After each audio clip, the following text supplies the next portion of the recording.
गुरुर्ब्रह्मा गुरुर्विष्णुः गुरुर्देवो महेश्वरः गुरुः साक्षात् परं ब्रह्म तस्मै श्रीगुरवे नमः।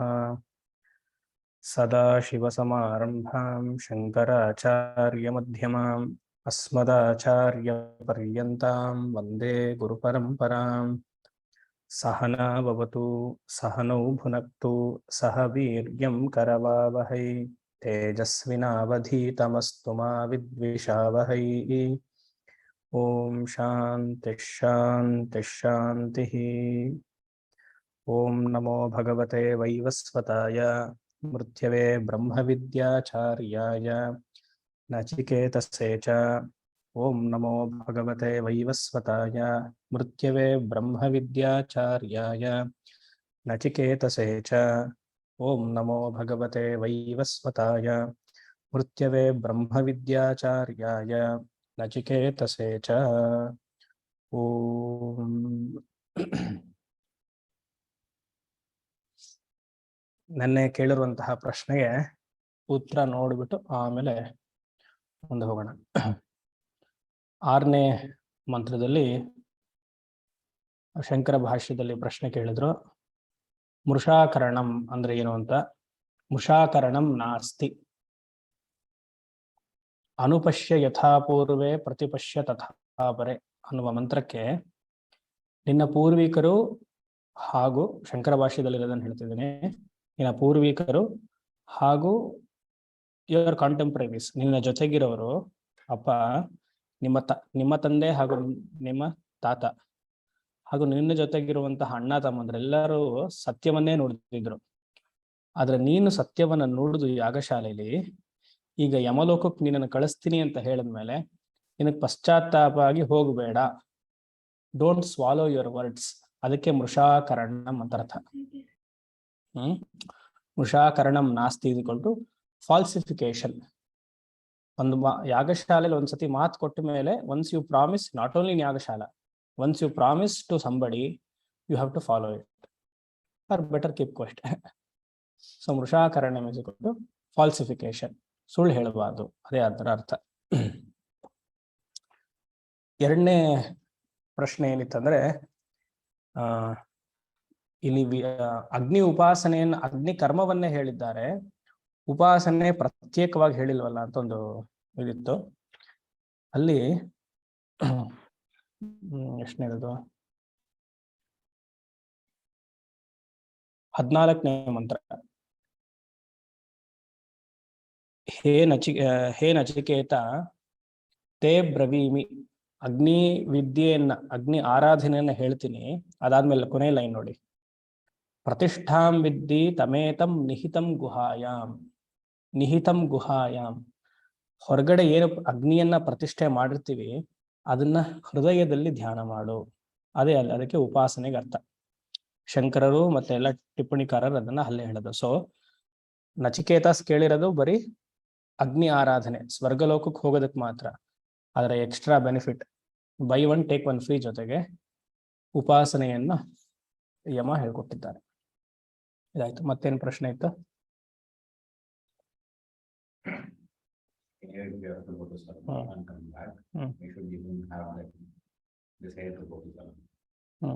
ಇಲ್ಲ, ಇನ್ನೊಂದು ಪ್ರಶ್ನೆ ಕೇಳಿದ್ರು, ಸ್ವರ್ಗಲೋಕಕ್ಕೆ ಹೋಗಿ ನಾವು ಮತ್ತೆ ಬರೋ ತರ ಇದ್ರೆ ಯಾತಕ್ ಸ್ವರ್ಗಕ್ಕೆ ಹೋಗ್ಬೇಕು? ಯಾವ್ದೊಂದು ಪರ್ಮನೆಂಟ್ ಪ್ಲೇಸ್ ಹೋಗ್ಬೇಕಲ್ವಾ? ಸ್ವಿಟ್ಜರ್ಲ್ಯಾಂಡ್ಗೆ ಹೋಗಿ ಮತ್ತೆ ಯಾಕೆ ಬರ್ಬೇಕು? ಅಲ್ಲೇ ಇದ್ರೆ ಚೆನ್ನಾಗಿರತ್ತಲ್ಲ. ಆದ್ರೆ ಕರ್ಮ ಮಾಡೋವನಿಗೆ ಅದು ಆ ಜ್ಞಾನ ಇರಲ್ಲ. ನಾವೆಲ್ಲ ಹೇಗೆ ಅಂದ್ರೆ, ಈಗಿರೋ ಪರಿಸ್ಥಿತಿಯನ್ನ ನೋಡ್ಕೊಂಡು ಸ್ವಲ್ಪ ಉನ್ನತವಾದ ಪರಿಸ್ಥಿತಿಗೆ ಹೋಗ್ಬೇಕು ಅಂತ ಇಷ್ಟಪಡ್ತೀವಿ. ಸಪೋಸ್ ಸುಮಾರು ವರ್ಷದಿಂದ ಬಾಡಿಗೆ ಮನೆಯಲ್ಲೇ ಇರ್ತೀವಿ ಅನ್ಕೊಳ್ಳಿ, ಅಲ್ವಾ? ನಮಗೇನು ಆಸೆ ಇರುತ್ತೆ? ಒಂದು ಸ್ವಂತ ಮನೆ ಮಾಡ್ಕೊಳ್ಬೇಕು ಅಂತ ಆಸೆ ಇರುತ್ತೆ. ಆದ್ರೆ ಯಾವತ್ತೂ ನಾವು ಯೋಚನೆ ಮಾಡಲ್ಲ ನನಗೆ ಅರಮನೆ ಬೇಕು ಅಂತ. ಅರಮನೆ ಇಸ್ಕೊಳ್ಟು ಮೋಕ್ಷ, ಸ್ವಂತ ಮನೆ ಇಸ್ಕೊಳ್ಟು ಲೋಕಗಳು, ಭೂಲೋಕ ಇಸ್ಕೊಳ್ಟು ಬಾಡಿಗೆ ಮನೆ. ನಮ್ಮ ಕೆಪಾಸಿಟಿ ಏನಿದೆಯೋ ನೋಡ್ತೀವಿ. ಸೊ ಅಗ್ನಿ ಉಪಾಸನೆ ಕರ್ಮವನ್ನ ಮಾಡ್ಬೇಕು ಅಂದ್ರೆ we look for some higher, maximum ಒಂದು ಮನೆ, but we never think of we want a palace. So ಅದು ಆ ವ್ಯಕ್ತಿಗದಿರಲ್ಲ. ಇವಾಗ ಎಷ್ಟೋ ಜನ ನಮಗೆ ಇದು ಅಗ್ನಿ ಆರಾಧಕರು ಯಾರು, ಸೋಮಯಾಜಿಗಳೆಲ್ಲ ಗೊತ್ತು, ಸೋಮ ಯಾಗವನ್ನೆಲ್ಲ ಮಾಡಿರೋರು. ಅವರೆಲ್ಲ ಅವ್ರಿಗೆ ಅಷ್ಟು ಜ್ಞಾನವಿದ್ರು ತರ್ಕ ಮೀಮಾಂಸವನ್ನೆಲ್ಲ ಅಧ್ಯಯನ ಮಾಡಿಯೂ ಈ ಕರ್ಮವನ್ನ ಮಾಡ್ತಾರೆ ಅಂದ್ರೆ ಅವ್ರ ಮನಸ್ಸು ಹೇಗಿರುತ್ತೆ ನೋಡಿ. ದೇ ಡೂ ಸೋಮಯಾಗ ಬಿಕಾಸ್ ಸೋಮಯಾಗದ ಫಲವೇ ಸ್ವರ್ಗ, ಮ್ಯಾಂಡೇಟ್ರಿ. ಅದು ಈ ಕಲಿಯುಗದಲ್ಲಿ ಸೋಮಯಾಗ ಮಾಡೋದು ಬಹಳ ಕಷ್ಟ. ಗೌರ್ಮೆಂಟೇ ಫಸ್ಟ್ ಅಲೋ ಮಾಡಲ್ಲ. ಸಪೋಸ್ ಅಲೋ ಗೊತ್ತೋ ಗೊತ್ತಿಲ್ದೇನೋ ಮಾಡಿ ಅದಕ್ಕೆ ಮೇಕೆನೆಲ್ಲ ಬಲಿ ಕೊಡ್ಬೇಕು, ಎಷ್ಟು ಮೇಕೆಗಳನ್ನ. ಸೊ ಗೌರ್ಮೆಂಟ್ ಅಲೋ ಮಾಡೋದಿಲ್ಲ, ಗೊತ್ತಿಲ್ದಿರೋ ಜಾಗದಲ್ಲಿ ಮಾಡ್ಬೇಕು. ಸುಮಾರು ಇದು ಸ್ವರ್ಣ ದಾನವನ್ನ ಕೊಡಬೇಕು. ಅಷ್ಟೆಲ್ಲ ಮಾಡಿಯೂ it is guaranteed for what? ಸ್ವರ್ಗಲೋಕ. They will become one of the ದೇವತಾಸ್ or one of the attendants in the ದೇವತಾ ಸ್ವರ್ಗಲೋಕ. ಬಟ್ ಅವ್ರ ಮನಸ್ಥಿತಿ ಹೇಗೆ? ಸಂಪೂರ್ಣ ವೇದಾಧ್ಯಯನವನ್ನ ಮಾಡಿರ್ತಾರೆ, ಅವ್ರಿಗೆ ವಿವೇಕ ಶಕ್ತಿ ಇರುತ್ತೆ, ತರ್ಕ ಮೀಮಾಂಸದೆಲ್ಲ ಜ್ಞಾನ ಇರುತ್ತೆ. But yet they fall for own house, not palace. ಏನಾಗ್ಬಿಟ್ಕೊಳ್ಳಿ. ಎನಿವೇಸ್, ಸೊ ಈ 3 ಅರ್ಥಕ್ಕೆ ಪ್ರಶ್ನೆಗೆ ಉತ್ತರ ಕೊಟ್ಟಿದ್ದಾಯ್ತು. ಸರಿ, ಮತ್ತೆ ಜಸ್ಟ್ ಟು ರೀಕ್ಯಾಪ್. ನಚಿಕೇತಸ್ ಏನ್ ಮಾಡ್ತಿದ್ದ? ಯಮನ್ ಮನೆಗೆ ಹೋದ. ಸೊ 3 ದಿವಸ ಊಟ ಮಾಡಿರ್ಲಿಲ್ಲ. ಸೊ ಅದಕ್ಕೋಸ್ಕರ ಕಾಂಪನ್ಸೇಷನ್ ಆಗಿ 3 ವರವನ್ನ, ದಿನಕ್ಕೊಂದೊಂದು ವರದಂತೆ 3 ವರವನ್ನ ಯಮ ಕೊಟ್ಟಿದ್ದಾಯ್ತು. ಮೊದಲನೇ ವರ, ಅಪ್ಪ ಕೋಪಗೊಂಡಿದ್ದಾರೆ, ಅವರು ಶಾಂತವಾಗಬೇಕು, ಅವ್ರಿಗೆ ನಿದ್ದೆ ಚೆನ್ನಾಗಿ ಬರಬೇಕು. ನಿದ್ದೆ ಚೆನ್ನಾಗಿ ಬರಬೇಕು. ಆಮೇಲೆ ನಾನು ಹೋದ್ರೆ ಮತ್ತೆ he has to welcome me, he should recognise me. First ವರ. So first boon is also for family. ಎರಡನೇದು ಫಾರ್ ಸೊಸೈಟಿ. ವೈದಿಕವಾಗಿ ಸ್ವರ್ಗಲೋಕಕ್ಕೆ ಹೋಗಬೇಕು ಅಂದ್ರೆ ಏನ್ ಮಾಡಬೇಕು ಸರ್? ವೈದಿಕವೇ ಸ್ವರ್ಗಲೋಕ. ಒಬ್ಬ ಮನುಷ್ಯ ಸ್ವರ್ಗಲೋಕಕ್ಕೆ ಹೋಗ್ಬೇಕು ಅಂದ್ರೆ ಏನ್ ಮಾಡಬೇಕು? ಅಲ್ಲಿ ಅದನ್ನ ಎಷ್ಟನೇ ಮಂತ್ರ ಅದು? 13ನೇ ಮಂತ್ರ. ಸ್ವರ್ಗ್ಯಂ ಅಗ್ನಿಂ ಅಧ್ಯೇಶಿ ಅಂದ್ರೆ ಅಗ್ನಿವಿದ್ಯೆಯನ್ನ ನನಗೆ ಹೇಳ್ಕೊಡು, ಬಿಕಾಸ್ ನೀನ್ ಹೇಳ್ಕೊಡುವಂತಹ ಅಗ್ನಿವಿದ್ಯೆಯು ನನಗೆ ಶ್ರದ್ಧೆ ಇದೆ. ಹೇ ಮೃತ್ಯೋಹೋ ಪ್ರಬ್ರೂಹಿ ತ್ವಂ ಶ್ರದ್ಧದಾನಾಯ ಮಹ್ಯಂ. ಅಂದ್ರೆ ನಾನು ಸ್ವರ್ಗ ಇದೆ ಅಂತ ನಂಬಿದ್ದೀನಿ, ಆ ವಿದ್ಯೆಯಲ್ಲಿ ನನಗೆ ನಂಬಿಕೆ ಇದೆ. ಫಸ್ಟ್ ವೇದದ ಮೇಲೆ ನಮಗೆ ನಂಬಿಕೆ ಇರಬೇಕು. ನಮ್ಗೆಲ್ಲ ಎಷ್ಟು ಪೂರ್ಣ ನಂಬಿಕೆ ಇದೆ ವೇದದ ಮೇಲೆ? ಡೌಟ್ಫುಲ್. ಸಪೋಸ್ ಆ ಥರ ಇದ್ರೂ ವೇದದಲ್ಲಿ ಹೇಳಿರುವಂತಹ ಪ್ರತಿಯೊಂದು ಅರ್ಥವು ಇಹಲೋಕದ ಸುಖದ ಜೊತೆಗೆ ಪರಲೋಕವೇ ಜಾಸ್ತಿ ಮಾತಾಡುತ್ತೆ ವೇದ. ಅದ್ರ ಮೇಲೆಲ್ಲ ನಂಬಿಕೆ ಇರ್ಬೇಕು. ಆದ್ರೆ 9ನೇ ವಯಸ್ಸಿನ ನಚಿಕೇತಸನಿಗೆ ಸ್ವರ್ಗಲೋಕದ ಮೇಲೆ ಹಾಗೂ ಯಮನ ಮಾತಿನ ಮೇಲೆ, ವೇದದ ಮೇಲೆ ನಂಬಿಕೆ ಇದೆ. ಟ್ರಸ್ಟ್ ದ ವೇದ. ಪ್ರಶ್ನೆ ಮಾಡೋ ಹಾಗೆ ಇಲ್ಲ ವೇದದ ಮಾತುಗಳನ್ನ. ಇಲ್ಲೇ ನೋಡಿದ್ವಿ ಶಂಕರರ ಭಾಷ್ಯದಲ್ಲಿ. ವೇದದಲ್ಲಿ ಒಂದು ಮಂತ್ರ ವಿಭಕ್ತಿ ಪೂರ್ವಕವಾಗಿ ತಪ್ಪಿದ್ರು ಶಂಕರರನ್ನ ತಿದ್ದಿಲ್ಲ, ತಿದ್ದೋ ಅಧಿಕಾರ ಇಲ್ಲ. ಅವ್ರ ಭಾಷ್ಯದಲ್ಲೇ ತಿದ್ದಿದ್ದಾರೆ. ಯಾಕಂದ್ರೆ ಋಷಿಗೆ ಹೇಗೆ ಅದು ಕಾಣುತ್ತೋ ಹಾಗದನ್ನ ನೋಡಿ ಹಾಗೆ ಶಿಷ್ಯನಿಗೆ ಹೇಳ್ಕೊಟ್ಟಿರೋದು. ಅಲ್ಲಿ ನಾವು ಅದು ವಿಭಕ್ತಿ ಸರಿ ಇಲ್ಲ, ಹಾಗಿಲ್ಲ ಅಂತೆಲ್ಲ ಕುಂಕು ಮಾತಾಡೋದಿಲ್ಲ. ಆತರ ಸಂಸ್ಕೃತ ಜ್ಞಾನ ಅಲ್ಲ. ಎಷ್ಟು ಜನಕ್ಕೆ ಸಂಸ್ಕೃತ ಜ್ಞಾನವಿದ್ರೂ ವೇದ ರೀತಿಯಲ್ಲಿ ನಡೀತಾರೆ ಅಲ್ವಾ? ಸುಮಾರು ಸತಿ ಹೇಳೋದುಂಟು, ನನಗೆ ಇಂಗ್ಲಿಷ್ ಬರುತ್ತೆ ಅಂತ ಮೆಡಿಸಿನ್ ಬುಕ್ ತೆಗೆದ್ಬಿಟ್ಟು ಮಾತ್ರೆ ಪ್ರಿಸ್ಕ್ರೈಬ್ ಮಾಡೋಕ್ಕಾಗತ್ತಾ? ಬರಲ್ಲ. ಸಂಸ್ಕೃತ ಜ್ಞಾನ ಇದೆ ಅಂತ ವೇದವನ್ನೆಲ್ಲ ಮಂತ್ರಸನೆಲ್ಲ ಬೈಸೆಕ್ಟ್ ಮಾಡಿ ಅದನ್ನ ಅರ್ಥ ಹೇಳಕ್ಕಾಗತ್ತಾ? ಅದಕ್ಕೊಂದು ಪರಂಪರೆ, ಆ ಸಿಸ್ಟಮ್ ಅಲ್ಲೇ ಹೋಗ್ಬೇಕು. ಹಾಗೆ ನನಗೆ ಆ ಶ್ರದ್ಧೆ ಇದೆ. ಆ ಶ್ರದ್ಧೆ ಇರೋದ್ರಿಂದ ನೀನ ಅಗ್ನಿವಿದ್ಯೆಯನ್ನ ನನಗೆ ಹೇಳ್ಕೊಡು ಅಂತ ನೋಡಿದ್ವಿ. ಅದ್ರ ಜೊತೆಗೆ ಉಪಾಸನೆಯೂ ಕೂಡ, ವಿರಾಟ್ ಉಪಾಸನೆ, ದ ಕಾಸ್ಮಿಕ್ ಬಾಡಿ ಮೆಡಿಟೇಷನ್. ಅಗ್ನಿ ಇಷ್ಟೇ ಒಂದು 2-3 2x3 3x3 ಹೋಮದ ಕುಂಡದಲ್ಲಿ ಕಾಷ್ಟವನ್ನೆಲ್ಲ ಹಾಕಿ, ಸೌದೆಯನ್ನೆಲ್ಲ ಹಾಕಿ ಜ್ವಲನೆ ಮಾಡ್ತೀವಿ. ಆ ಇನ್ನೇನು ಜ್ವಾಲೆ ಆಗ್ತಿರುವಂತಹ ಅಗ್ನಿಯಲ್ಲಿ ಸಮಸ್ತ ಪ್ರಪಂಚವನ್ನ ನೋಡ್ಬೇಕು, ಅದೇ ಮೆಡಿಟೇಷನ್. ಅದಕ್ಕೆ ಉದಾಹರಣೆನೂ ಕೊಟ್ವಿ. ಹೇಗೆ ಹಸುವಿನಲ್ಲಿ ಸುಮಾರು ದೇವತೆಗಳನ್ನೆಲ್ಲ 33 ಕೋಟಿ ಅಂತಾರೆ, ಅಷ್ಟು ಇದೆಯೋ ಇಲ್ಲೋ ಗೊತ್ತಿಲ್ಲ. ಕೋಟಿ ಇಸ್ ಕೊಟ್ಟು ಒಂದು ನಂಬರ್ ಅಷ್ಟೇ.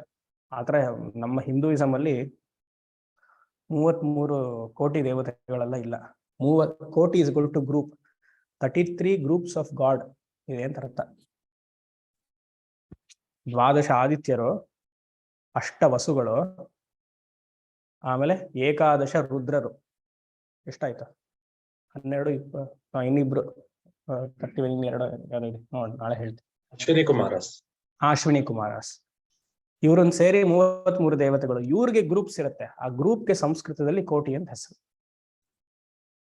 ಪ್ರತಿಯೊಬ್ಬರು ಮನೆಯಲ್ಲಿ ಆ ರೋಡಲ್ಲಿ ಇರೋರೆಲ್ಲ ಕಾಳಮ್ಮ, ಮಾರಮ್ಮ ಅವರೆಲ್ಲ ದೇವತೆಗಳಂತ ಆಗಲ್ಲ.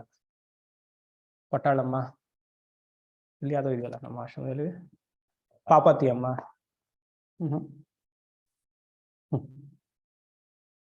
33 ದೇವತೆ.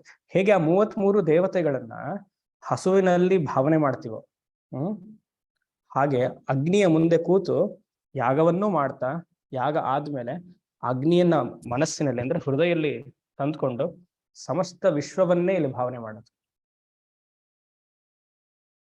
ನಿಮ್ಗೆ ಯಾವ ಇಷ್ಟ ದೇವತೆ ಇರುತ್ತೋ ಆ ದೇವತೆಯ ಮೂರ್ತಿಯಲ್ಲಿ ಎಲ್ಲಾ ದೇವತೆಗಳನ್ನು ಭಾವ ಮಾಡದೆ ವಿರಾಟ್ ಉಪಾಸನ. ಅದಕ್ಕೆ ಬೆಸ್ಟ್ ಎಕ್ಸಾಂಪಲ್ ಶಿವಲಿಂಗ, ಸ್ಫಟಿಕ ಶಿವಲಿಂಗ. ಬೇರೆ ದೇವತೆಗಳಾದ್ರೂ ಮೂರ್ತಿ ಇರುತ್ತೆ,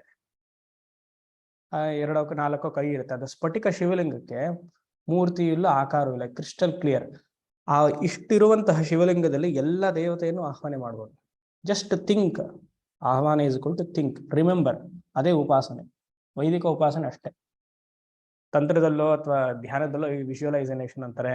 ಅದು ಲೈಟ್ ಬರಲ್ಲ, ಲೈಟ್ ಬರುತ್ತೆ ಅನ್ಕೊಳ್ಬೇಕು, ಏನೇನೋ ಇದೆ, ಕಷ್ಟ ಅದು. ಇಲ್ಲಿ ಹಾಗಲ್ಲ, ಜಸ್ಟ್ ಥಿಂಕ್. ನೀವು ಯಾವುದೋ ಒಂದು ದೇವಸ್ಥಾನಕ್ಕೆ ಹೋಗಿರ್ತೀರಾ, ಶೃಂಗೇರಿಗೆ ಹೋಗಿರ್ತೀರಾ ಅನ್ಕೊಳ್ಳಿಪ್ಪ, ಶಾರದಾಂಬೆಯನ್ನು ನೋಡಿರ್ತೀರಾ. ನಿಮ್ಮ ಮನೇಲಿ ಕೂತ್ಕೊಂಡು ಶಾರದಾಂಬೆಯನ್ನ ನಿಮ್ಮ ಮನೇಲಿ ಇರುವಂತಹ ಶ್ರೀಚಕ್ರದಲ್ಲೂ ಅಥವಾ ಒಂದು ಫೋಟೋದಲ್ಲೂ ಭಾವನೆ ಮಾಡೋದು.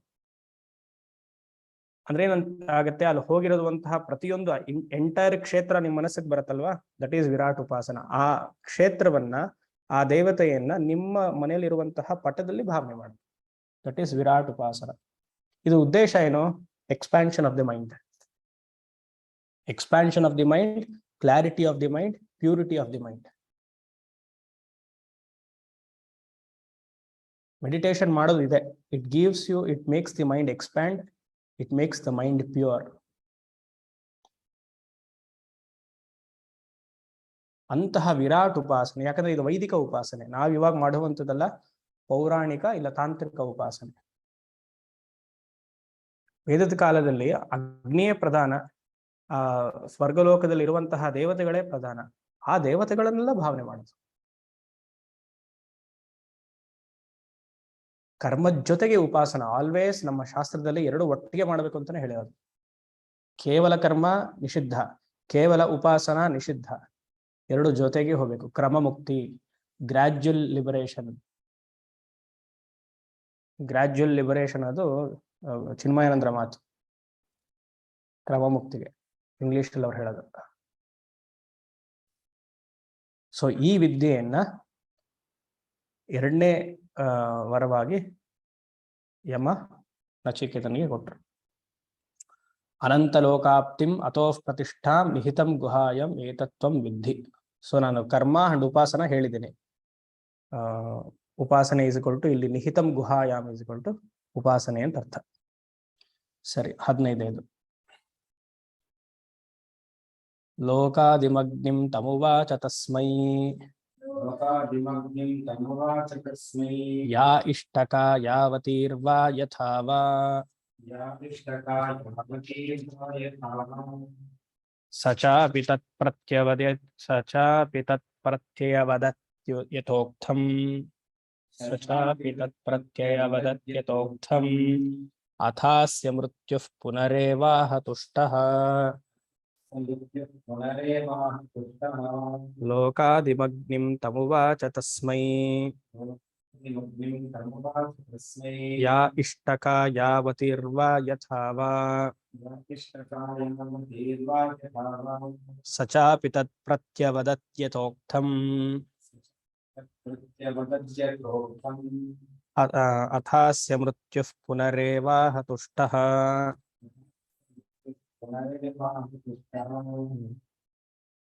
ಈಗ ಉಪನಿಷತ್ತೆ ಮಾತಾಡ್ತಿದೆ. ಅಥವಾ ಶ್ರುತಿ ಉಪನಿಷತ್ ಇಸ್ಕೊಂಡು ಶ್ರುತಿ ಮಾತಾಡ್ತಿದೆ ಅಂತಾನು ಅನ್ಕೊಳ್ಬೋದು, ಇಲ್ಲ ಋಷಿ ಹೇಳ್ತಿದ್ದಾನೆ ಅಂತಾನು ಅನ್ಕೊಳ್ಬೋದು.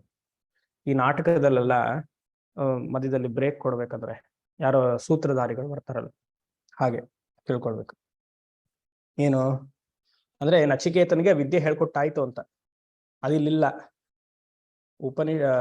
ಕಾಟಕ ಸಂಹಿತೆಯಲ್ಲಿ ಕಾಟಕ ಭಾಗದಲ್ಲಿ ಹೇಗೆ ಮಾಡುವಂಥದ್ದು ವಿಧಿ ಇದೆ, ಇಲ್ಲಿ ಹೇಳಿಲ್ಲ ಅದನ್ನ. ಆಯ್ತಾ, ಆಗಿದೆ ಅಂತ ಅನ್ಕೊಳ್ಬೇಕು. ಸೊ ದ ಟೀಚಿಂಗ್ ಆಫ್ ಅಗ್ನಿ ಆರಾಧನಾ, ಹೌ ಟು ಡೂ ದಿಸ್ ಅಗ್ನಿ ಆರಾಧನಾ ಹ್ಯಾಸ್ ಬೀನ್ ಟೋಲ್ಡ್. ಅಲ್ಲಿ ನೋಡಿ, ತಸ್ಮೈ ತಂ ಉವಾಚ ಲೋಕಾದಿದಂ ಅಗ್ನಿಂ ಯಾ ಇಷ್ಟಕ ಯಾವತಿರ್ವಾ ಯಥಾವಾ. ಲೋಕಾದಿಂ ಅಗ್ನಿಂ is equal to agni aradhana. ತಂ ಉವಾಚ, ಯಮ ನಚಿಕೇತರಿಗೆ ಹೇಳ್ದ. ತಂ ಉವಾಚ is equal to Yama thought Nachiketa ಲೋಕಾದಿಂ ಅಗ್ನಿಂ. ಏನದು ಅಗ್ನಿ ಆರಾಧನಾ? ಯಾ ಇಷ್ಟಕ ಯಾವತಿರ್ವ ಯಥಾವ. ಈ ಅಗ್ನಿ ಆರಾಧನೆಯನ್ನು ಮಾಡ್ಬೇಕಂದ್ರೆ ಇಟ್ಟಿಗೆಗಳನ್ನ ಸೇರಿಸುವಂತಹ ವಿಧಾನವೇ ಅಗ್ನಿ ಆರಾಧನಾ. ಇಟ್ಟಿಗೆ ಬ್ರಿಕ್ಸ್, ಇಷ್ಟಿಕ ಅಂದ್ರೆ ಬ್ರಿಕ್ಸ್. ಪ್ರತಿಯೊಂದು ಹೋಮದಲ್ಲಿಯೂ ಎಲ್ಲಾನು 6x6 9x9 ಮಾಡಲ್ಲ. 108 ಮೋದಕ ಗಣಪತಿ ಹೋಮ, ಅದಕ್ಕೆ ನೀವು 6 ಅಡಿನ ಹೋಮದ ಕುಂಡ ತೆಗಿತೀರಾ, ಎಷ್ಟೋ ಒಂದು 2 3 40 50 ಇಟ್ಕೆ ಇಟ್ಕೊಂಡು ಮಾಡ್ತೀರಾ. ಸೊ ಅಗ್ನಿ ಆರಾಧನೆಗೆ there is a particular shape of the ಹೋಮಕುಂಡ, number of bricks and how to do. ಯಾ ಇಷ್ಟಕ ಇಸ್ ಈಕ್ವಲ್ ಟು ಇಟ್ಟಿಗೆ. ಯಾವತಿರ್ವಾ ಯಥಾವ, how many bricks to keep in which direction, ಯಾವ ಡೈರೆಕ್ಷನ್ ಅಲ್ಲಿ ಇಡಬೇಕು ಅದನ್ನ. ಇಲ್ಲ ವೇದದಲ್ಲಿ ಇವಾಗ ಫಾರ್ ಎಕ್ಸಾಂಪಲ್ ನಮ್ಮಲ್ಲಿ ಪ್ರತಿಯೊಂದು ಸಂಸ್ಕಾರವು ಮಂತ್ರಪೂರಿತವಾಗೇ ಇರುತ್ತೆ. ಎವ್ರಿ ಸಂಸ್ಕಾರ, ಬೆಳಗ್ಗೆ ಎದ್ದಾಗ್ಲಿಂದ ಹಿಡಿದು ರಾತ್ರಿ ಮಲಗೋದ್ವರೆಗೂ. ಈ ಹಾಸಿಗೆಯಿಂದ ಎದ್ರಿ ಕರಾಗ್ರೇ ವಸತೆ ಲಕ್ಷ್ಮಿ ಮಾಡಲ್ಲ ನಾವು, ಬಟ್ ಇದೆ ಅಂತ ಜ್ಞಾಪಿಸ್ಕೊಳಕ್ಕೆ ಅಷ್ಟೆ. ಬಾತ್ರೂಮ್ಗೆ ಹೋದ್ರಿ ಹಲ್ಲು ಉಜ್ಜೋದಿಂದ ಹಿಡಿದು ಅಗಮರ್ಷಣ ಸೂಕ್ತ, ಮೃತ್ತಿಕಾ ಸೂಕ್ತ, ಮಣ್ಣನ್ನು ಹಾಕೊಂಡು ಉಜ್ಜಬೇಕು ಅಂತ. ಸನ್ಯಾಸ ಆಗಿದ ತಕ್ಷಣ ಫಸ್ಟ್ ಸ್ನಾನ ಮಣ್ಣಲ್ಲಿ. ಯಾವುದು ಬಿಲ್ವ ಮರದ ಮಣ್ಣು, ಔದುಂಬರದ ಮಣ್ಣು, ಆಮೇಲೆ ಇನ್ನೊಂದು ಯಾವ್ದೋ ಮಣ್ಣಿತ್ತಪ್ಪ, ಆಲದ ಮರದ ಮಣ್ಣು. ಇದನ್ನ ತಗೊಂಡು ಫಸ್ಟ್ ಸ್ನಾನ ಮಾಡು. ಯಾರೋ ಶಿಷ್ಯಂದ್ರು ಮಾಡಿಸ್ಬೇಕು ಅಂತ. ನಾವು ಸನ್ಯಾಸ ತಗೊಂಡ ತಕ್ಷಣ ರಾಮ್ ಗೋಪಾಲೆ ನಮ್ಗೆ ಮಣ್ಣು ಹಾಕಿ ಇದು ಮೈಗೆಲ್ಲ ಉಜ್ಜಿ ಸ್ನಾನ ಮಾಡಿಸಿದ್ದು. ಅಷ್ಟೆಲ್ಲ ಹಾಕಿ ತಲೆಗೆಲ್ಲ ಹಾಕಿ ಮೈಯೆಲ್ಲ ತಿಕ್ಕಿ ಅಷ್ಟು ಕೊಳೆ ಇತ್ತು ದೇಹದಲ್ಲಿ, ಎಲ್ಲ ಹೋಯ್ತು. ಈ 3 ಪ್ರತಿ ದಿವಸ ಇಲ್ಲಿ ತಗೊಳ್ಬೇಕು ಅಂತ ಹೇಳ್ತಾರೆ. ಇಷ್ಟೇ, ಒಂದು ಸ್ವಲ್ಪ ತಗೊಂಡು ಅದನ್ನ ಜರಡಿ ತರ ಹಿಡ್ದು, ಇಲ್ಲ ಅದನ್ನ ಮೇಲ್ ಇರತ್ತಲ್ವ ಅದು ತಗೊಂಡು ನೀರಲ್ಲಿ ಕಲ್ಸಿ ಮಾಡಬೇಕು ಅಂತ. ಯತಿಗಳಿಗೆ ಯಾಕೆ ಅಷ್ಟು ಚೆನ್ನಾಗಿ ಶರೀರದಲ್ಲಿ ಕಾಂತಿ ಇರುತ್ತೆ ಅಂದ್ರೆ, ಈ ಮಣ್ಣಿಂದ ತಗೊಂಡಿರುವಂತಹ ಮೈಲ್ ಉಜ್ಕೊಂಡ್ರೆ ಆತರ ಕಾಂತಿ ಬರುತ್ತಂತೆ. ಬಿಕಾಸ್ ಮರದ ಹಾಗೆ ಎಷ್ಟೇ ಸೋಪ್ ಹಾಕಿದ್ರು ನಿಮ್ಗೆ ಅದು ಬರಲ್ಲ. ಇದು ನ್ಯಾಚುರಲ್. ಈ ಮರದ ಕೆಳಗಡೆ ಇರುವಂತಹ ಮಣ್ಣು ಅಷ್ಟು ಶಕ್ತಿಭರಿತವಾಗಿರುತ್ತೆ. ಪ್ರತಿಯೊಂದು ಮೃತ್ತಿಕಾ ಸೂಕ್ತ ಹೇಳ್ಕೊಂಡೆ ಸ್ನಾನ ಮಾಡುದು, ಮೈಯೆಲ್ಲ ಉಜ್ಜೋದು. ನೀವೆಷ್ಟೇ ಇದು ಜಾನ್ಸನ್ ಬೇಬಿ ಸೋಪ್ ಹಾಕಿದ್ರು ಆಗಲ್ಲ. ಇದು there is a power in this sand. ತ್ರಿಮೂರ್ತಿ ಇರುವಂತಹ ಜಾಗ ಆಲದ ಮರ, ಔದುಂಬರ ದತ್ತಾತ್ರೇಯರು ಇರುವಂತಹ ಜಾಗ, ಬಿಲ್ವ ಲಕ್ಷ್ಮಿ ಇರುವಂತಹ ಜಾಗ. ಈ 3 ಜ್ಞಾಪಿಸ್ಕೊಂಡು ಹೇಳ್ಬೇಕು. ಅದಕ್ಕೆಲ್ಲ ಮಂತ್ರ ಇದೆ. ಮಹಾನಾರಾಯಣ ಉಪನಿಷತ್ ನೋಡಿ. ಜನವಾರ ಅದೊಂದು ಸಂಸ್ಕಾರ. ಇವಾಗ ಮೊನ್ನೆ ಎಲ್ಲ ಉಪಕರ್ಮ ಆಯ್ತು. ನೀವು ಎಷ್ಟು ಜನ ಕರೆಕ್ಟ್ ಆಗಿರೋ ಜನವಾರ ಹಾಕೊಂಡಿದ್ದೀರಿ? ಯಾವುದೋ ಪ್ರಾವಿಷನ್ ಸ್ಟೋರ್ ಹೋಗಿ ಒಂದು 15 ರೂಪಾಯಿ ಕೊಟ್ಟು ಜನವಾರ ಹಾಕೊಂಡಿರೋದು ಅಷ್ಟೇ. ಯೋಚನೆ ಮಾಡಿ. ಒಬ್ಬ ವೈದಿಕ ಬ್ರಾಹ್ಮಣ ಮನೆಯಲ್ಲೇ ಹಿಂದ್ಗಡೆನೆ ಆ ಹತ್ತಿ ಮರವನ್ನ ಬೆಳೆಸ್ಬೇಕು ಅಂತಿದೆ. ಹತ್ತಿ ಮರದಲ್ಲೇ ಜನವಾರ ಮಾಡುವಂಥದ್ದು. ಅದಕ್ಕೆರಡು ಸ್ಟಿಕ್ ಹೀಗೆ ಹೀಗೆ ಹಾಕೊಂಡೆ ಅದು ಅಭ್ಯಾಸ ಮಂತ್ರವನ್ನ ಹೇಳ್ತಾನೆ ಮಾಡೋದು. ಅಗ್ನಿಮೀಳೆ ಹೇಳ್ತಾರೆ, ಇಲ್ಲ ವಿಷ್ಣು ಸಹಸ್ರನಾಮ ಹೇಳಿ ಹೀಗೆ ಮಂಡಿಗೆ ಉಚ್ತಾ ಅದನ್ನ ಮಾಡ್ತಾರೆ. 96 ರೌಂಡ್ಸ್ ಬರ್ಬೇಕು, ಜನವರ ಆಗ್ಬೇಕು ಅಂತ ಕರೆಕ್ಟ್ ಆಗಿ. 96 ರೌಂಡ್ಸ್ ಬಂದ್ರೆ ಕರೆಕ್ಟ್ ಹೊಕ್ಳು ಕೆಳಗಡೆ ಬರುತ್ತೆ.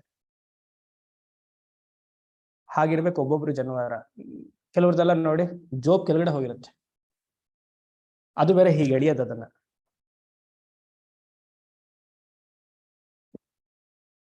ಅದಕ್ಕೊಂದು ₹1 ಕಾಯಿನ್, ಇಲ್ಲ ಬೆಳ್ಳಿ ಕಾಯಿನ್, ಇಲ್ಲ ಮನೆ ಬೀಗದ ಕೈ ಜನವಾರಕ್ಕೆ. ಈ ತರ ಮಂತ್ರಪೂರಿತವಾಗಿ ಹೇಳಿ ಸಂಸ್ಕಾರಿತವಾಗಿ ಮಾಡಿರುವಂತಹ ಜನವಾರ ಹಾಕೊಂಡ್ರೆ ಎಷ್ಟು ಫಲ ಇರುತ್ತೆ. ಅಂಗಡಿಯಿಂದ ತಗೊಂಡ್ ಬಂದು ಹಾಕೊಂಡ್ರೆ ಹೇಗಿರತ್ತೆ? ನಮಗ್ ಶ್ರದ್ಧೆ ಬರಲ್ಲ. ಶ್ರದ್ಧೆ ಬರಲ್ಲ ಏನು, ಶ್ರದ್ಧೆ ಇಲ್ಲ. Very important. ಪ್ರತಿಯೊಂದು ಸಂಸ್ಕಾರ ಬೇಸ್ಡ್. ಸೊ ಯಾ ಇಷ್ಟಿಕಾವಾ ಯತಿರ್ವಾ ಅನ್ನೋದು ಹೇಗೆ ಹೋಮಕುಂಡವನ್ನ ಮಾಡಬೇಕು ಎಲ್ಲ ಶಾಸ್ತ್ರ ರೀತಿಯಲ್ಲಿದೆ. ಎಷ್ಟು ಇಡಬೇಕು ಇಟ್ಟಿಗೆ, ವೇದ ಮಂತ್ರದವೇ ತುಂಬಾ ಚೆನ್ನಾಗಿ ಹೇಳುತ್ತೆ. ಹೋಮಕುಂಡ ಹೇಗೆ ಮಾಡೋದು ಅಂತ. ಜಾನುದಗ್ನಿ ಮುತ್ಥರ ವೇದೀಂ ಕಾತ್ವಾ ಅಪಾಂ ಪೂರಯಿಲ್ ಅಗುಲ್ಫದಗ್ನಂ ಪುಷ್ಕರ ಪರ್ಣೈಃ ಪುಷ್ಕರ ದಂಡೈಃ ಪುಷ್ಕರೈಶ್ಚ ಸಗ್ಸ್ಥೀರ್ಯ ಅಗ್ನಿಂ ಪ್ರಣೀಯೋಪಸಮಾಧಾಯ ಬ್ರಹ್ಮವಾದಿನೋ ವದಂತಿ. ಹೋಮಕುಂಡ ಮಾಡುವಂತ ವಿಧಿ ಇದು. ಜಾನುದಗ್ನಿಂ ಉತ್ತರ ವೇದೀಂ ಕಾತ್ವಾ, ಉತ್ತರ ದಿಕ್ಕಿನಲ್ಲಿ ಬ್ರೇಕ್ ದಿ ಇದು ಹಳ್ಳವನ್ನು ತೋಡು. ಎಷ್ಟು ಹೈಟಿಗೆ ತೋಡಬೇಕು? ಜಾನುದಗ್ನಿ ನೀ ಲೆವೆಲ್ ವರ್ಗು ತೆಗಿಬೇಕಂತೆ. ಜಾನುದಗ್ನಿಂ ಉತ್ತರ ವೇದೀಂ ಖಾತ್ವಾ. ಆಮೇಲೆ ಅಪಾಂ ಪೂರಯಿತ್ವ. ಅಪಾಂ ಇಸ್ ಈಕ್ವಲ್ ಟು ವಾಟರ್. ಅಪಾಂ ತುಂಬಿಸ್ಬೇಕು ನೀರು. ಗುಲ್ಫದಗ್ನಿ ಯಾವ ಲೆವೆಲ್ಗೆ? ಆಂಕಲ್ ಲೆವೆಲ್ ವರ್ಗು ಫಸ್ಟ್ ನೀರು ಇರ್ಬೇಕಂತೆ. ಅಪಾಂ ಪೂರಯಿತ್ವ ಗುಲ್ಫದಗ್ನಿಂ. ಅದಾದ್ಮೇಲೆ ಪುಷ್ಕರ ಪರ್ಣೈಹಿ. ಪುಷ್ಕರ ಅಂದ್ರೆ ಲೋಟಸ್, ತಾವರೆ ಹೂವು. ಪುಷ್ಕರ ಪರ್ಣೈಹಿ, ಲೋಟಸ್ ಎಲೆಗಳನ್ನ ಹಾಕ್ಬೇಕಂತೆ ನೀರ್ ಹಾಕದ್ಮೇಲೆ. ಪುಷ್ಕರ ದಂಡೈಹಿ, ಸ್ಟಾಕ್ ದಂಡ. ಪುಷ್ಕರೈಶ್ಚ ಸಗ್ಗಸ್ಥೀರ್ಯ. ಆಮೇಲೆ ತಾವರೆ ಹೂವನ್ನೇ ದಂಡದ ಫುಲ್ ಹಾಕಬೇಕು. ತಸ್ಮಿನ್ ವಿಹಾಯಸೆ, ಹಾಸ್ಯತನ ಮಾಡ್ಬೇಕಂತೆ.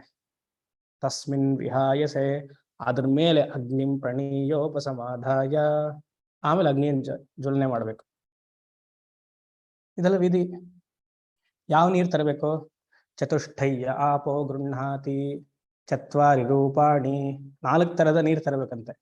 ಆ ಗುಲ್ಫದಗ್ನಿ ಮಿತ್ತಲ್ಲ, ಸುಮ್ನೆ ಟ್ಯಾಂಕ್ ನೀರು ತಂದ್ರಾಗತ್ತಾ? ಮೇಘೋ ವೃಷ್ಟಿ ಸ್ತನೈರಿಷ್ಣು ಕೂಪ್ಯ ಗೃಹಾತಿ ಸ್ಥಾವರ ಗೃಹಾತಿ.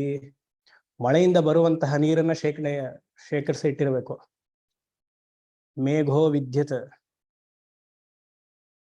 ಹರಿಯುವಂತಹ ನೀರಿಂದ ತಗೊಳ್ಬೇಕು. ಅಲ್ಲಿ ಬಾವಿ ನೀರು, ಕಡೇದ ಟ್ಯಾಂಕ್ ನೀರು. ಸುಮಾರಿದೆ. ಈ ತರ ಮಂತ್ರಗಳು ಎಲ್ಲಿ ನೋಡ್ತೀವಿ? ಎಷ್ಟು ಅದ್ಭುತವಾಗಿದೆ ಒಂದೊಂದು. ಹೀಗೆ ಮಾಡುವಂಥದ್ದು ಅಗ್ನಿ ಆರಾಧನೆ. ಹೀಗೆಲ್ಲ ಮಾಡಿ ಕಷ್ಟಪಟ್ರೆ ಸ್ವರ್ಗಕ್ಕೆ ಹೋಗದೆ ಇರ್ತೀವ? ಖಂಡಿತ ಹೋಗ್ತೀವಿ. ಸಾಕು ಅನ್ಸುತ್ತೆ. ಸ್ವರ್ಗವೂ ಬೇಡ ಏನು ಬೇಡ ಅಂತ. ಮಾನಸ ಸರೋವರ್ಗೆ ಹೋಗೋದ್ವರೆಗೂ ಕಷ್ಟ, ಅಲ್ಲಿ ಹೋದ್ಮೇಲೆ ಅಷ್ಟು ಆನಂದ. ನೇಪಾಲ್ ಬಾರ್ಡರ್ಗೆ ಹೋಗ್ಬೇಕು, ಅಲ್ಲಿ ಚೆಕ್ಕಿಂಗ್ಸು. ಈ ಚೈನಾ ಪೀಪಲ್ ಅಂತೂ ಬಿಡಲ್ಲ, ಎಲ್ಲವನ್ನು ತೆಗೆದು ಬಿಸಾಕ್ತಾರೆ. ಆಮೇಲೆ ಅಕಮಟೈಸೇಷನ್ಗೆ ಅಂತ ಒಂದು ಜಾಗದಲ್ಲಿ ಇರಬೇಕು, ಮತ್ತೆ ಹೋಗ್ಬೇಕು. ವಾಕಿಂಗು, ಈಶ್ವರ ನೋಡೋವರೆಗೂ, ಅಂದ್ರೆ ಬೆಟ್ಟ ರೂಪದಲ್ಲಿರುವಂತಹ ಈಶ್ವರ ನೋಡೋವರೆಗೂ ಬೇಜಾರು. ಯಾಕಪ್ಪ ಬಂದೆ ಅಂತ. ಸ್ನಾನ ಇರಲ್ಲ, ಕಮೋಡ್ ಇಲ್ಲ, ಇಂಡಿಯನ್ ಇದು ಇಲ್ಲ, ಸುಮ್ಮನೆ ಎಲ್ಲೋ ತಗೊಂಡು ಹೋಗ್ಬೇಕು. ಅಲ್ಲಿ ಹೋಗೋಣ ಅಂತಂದ್ರೆ 100 ಜನ ಮಾಡಿರ್ತಾರೆ ಆ ಜಾಗದಲ್ಲಿ. ಈಗ ಮಾಡಕ್ಕೆ ಜಾಗ ಇರಲ್ಲ. ಅರ್ಥ ಆಯ್ತು ನಾನು ಹೇಳೋದು? ಇದೆಲ್ಲ ಪ್ರಾಕ್ಟಿಕಲ್ ಎಕ್ಸ್ಪೀರಿಯನ್ಸ್. 2011, ಇವಾಗ 11 ವರ್ಷದ ಹಿಂದೆ ಹೋದಾಗ ಹೇಳ್ತಾ ಇರೋದು. ಅಲ್ಲಿ ಓಪನ್ ಏರ್, ಹೆಣ್ಮಕ್ಳಿಗೂ ಒಂದೇ ಗಂಡಸರಿಗೂ ಒಂದೇ. ಮಾನ ಬಿಟ್ಟು ಎಲ್ಲ ಮಾಡ್ಬೇಕಲ್ಲಿ. ಅಲ್ಲಿ ಏನೋ ನೀವು ಸಪರೇಟ್ ಇದಕ್ಕೂ ಬಾತ್ರೂಮ್ಗೆಲ್ಲ ಹೋಗಿರ್ತೀವಿ, ನಿಮ್ ಜೊತೆಗೆ ಬಂದು ಪಕ್ಕದಲ್ಲೇ ಇನ್ನೊಬ್ರು ಮಾಡ್ತಾರೆ. ಅದು ಆಪೋಸಿಟ್ ಜೆಂಡರು ಆಗಿರ್ಬೋದು. ಈ ತರ ಇದ್ದಾಗ ಶಿವ ಬೇಕಾ? ಹೋಗೋವರೆಗೂ ಕಷ್ಟ. ಅಲ್ಲಿ ಹೋಗೋದಲ್ಲಿ ಶಿವನ್ ನೋಡಿದ್ಮೇಲೆ ಆಹಾ ಸದ್ಯೋ ಜಾತಂ ಪ್ರಪದ್ಯಾಮಿ ಸದ್ಯೋ ಜಾತಾಯ ವೈ ನಮೋ ನಮಃ ಭವೇ ಭವೇನಾತಿ ಭವೇ ಭವಸ್ವಮಾಂ ಭವೋದ್ಭವಾಯ ನಮಃ.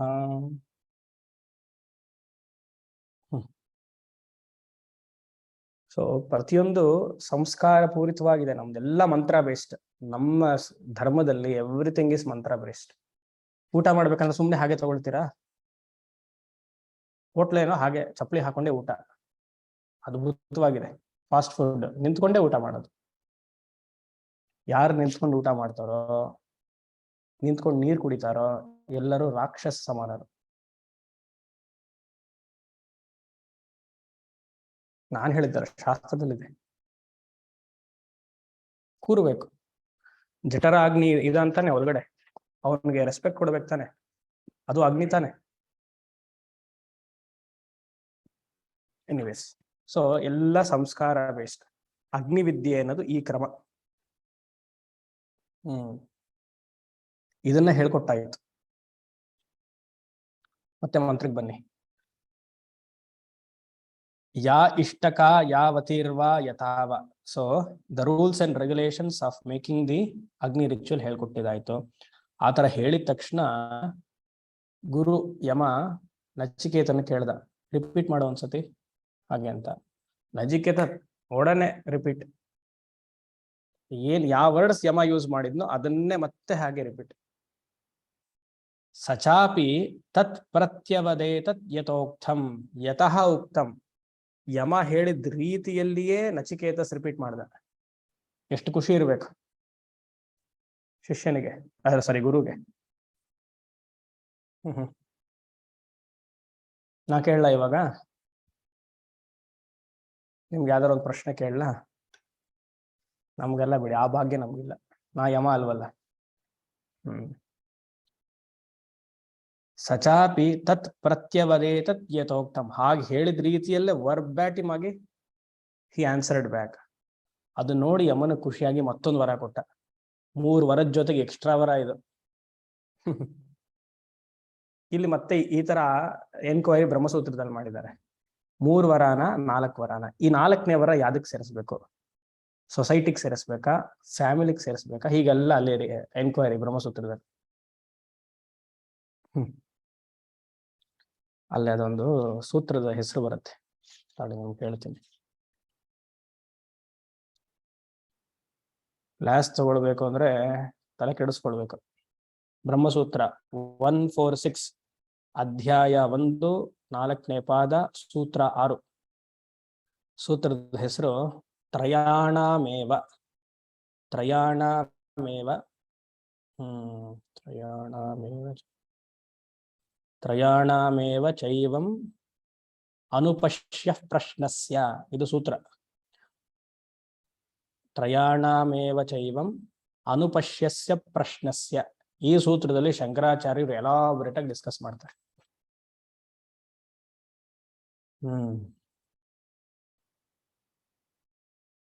ಯಮನ ಖುಷಿಯಾಗಿ ಎಕ್ಸ್ಟ್ರಾ ಒಂದು ಬೂನ್ ಕೊಟ್ಟ. ಅದೇನದು? ಮುಂದಿನ ಶ್ಲೋಕ.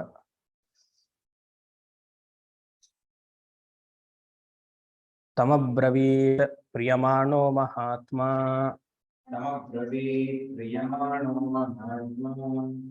ತವೇಹಾದ್ಯ ದದಾಮಿ ಭೂಯಃ. ವರಂ ತವೇಹಾದ್ಯ ದದಾಮಿ ಭೂಯಃ. ತಥೈವ ನಾಮ್ನಾ ಭವಿತಾಯಮಗ್ನಿಃ. ತವೈವ ನಾಮ್ನಾ, ಅದು ತಾನೇ ಇರೋದು. ತವೈವ ನಾಮ್ನಾ ಭವಿತಾಯಮಗ್ನಿಃ. ಶೃಂಕಾಂ ಚೇಮಾಮನೇಕ ರೂಪಾಂ ಗೃಹಾಣ. ತಮಬ್ರವೀತ್ ಪ್ರಿಯಮಾಣೋ ಮಹಾತ್ಮ. ವರಂ ತವೇಹಾದ್ಯ ದದಾಮಿ ಭೂಯಃ. ತವೈವ ನಾಮ್ನಾ ಭವಿತಾಯಮಗ್ನಿಃ ಸೃಂಕಾಂ ಚೇಮ ವನೇಕರೂಪಾಂ ಗೃಹಾಣ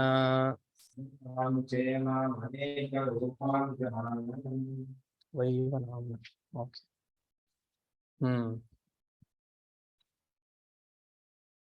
ಪ್ರಿಯಮಾಣಃ ಮಹಾತ್ಮ ತಮ್ ಅಬ್ರವೀತ್. ಫಸ್ಟ್ ಲೈನ್ ಅಲ್ಲಿ ಇದೆ ನೋಡಿ. ಪ್ರಿಯಮಾಣ ಮಹಾತ್ಮ ತಮ್ ಅಬ್ರವೀತ್. ಪ್ರಿಯಮಾಣ, ಯಮನಿಗೆ ಸಂತೋಷವೋ ಸಂತೋಷ, ನಾನು ಕೇಳಿದ್ದನ್ನ ಕರೆಕ್ಟ್ ಆಗಿ ನನ್ನ ಶಿಷ್ಯ ಉತ್ತರಿಸಿದ್ದಾನೆ. ನಚಿಕೇತನ್ ನೋಡಿ ಹೇಳ್ತಿದ್ದಾನೆ, ಹೇ ಮಹಾತ್ಮ, ನಿನ್ನ ಮೇಧಾಶಕ್ತಿ ಅದ್ಭುತ. ತಮ್ ಅಬ್ರವೀತ್, ನಚಿಕೇತಸ್ ತಮ್ ಅಬ್ರವೀತ್ ಅಂದ್ರೆ ನಚಿಕೇತನ್ ನೋಡಿ ಯಮ ಹೀಗೆ ಹೇಳ್ತಿದ್ದಾನೆ. ಎಂತಹ ಮೇಧಾಶಕ್ತಿ ನಚಿಕೇತನಿಗೆ. ಶಂಕರರು ಬರೀತಾರೆ, ಅಕ್ಷುದ್ಧ ಬುದ್ಧಿ. ಅಕ್ಷುದ್ಧ ಬುದ್ಧಿ ಅಂದ್ರೆ ಅಲ್ಪ ಬುದ್ಧಿ ಇಲ್ಲ ಅಂತ, ಪೂರ್ಣ ಮೇಧಶಕ್ತಿ, ಇಂಟ್ಯಾಕ್ಟ್. ಗುರು ಹೇಳಿದ್ದನ್ನ ಯಥಾರ್ಥವಾಗಿ ಗ್ರಹಣೆ ಮಾಡೋದು, ಮಾಡಿದ್ದನ್ನ ಮತ್ತೆ ರಿಪೀಟ್ ಮಾಡಿ ಹೇಳೋದು. ಅಕ್ಷುದ್ಧ ಬುದ್ಧಿ ಅಂತ ಹೆಸರು ಅದಕ್ಕೆ. No distraction.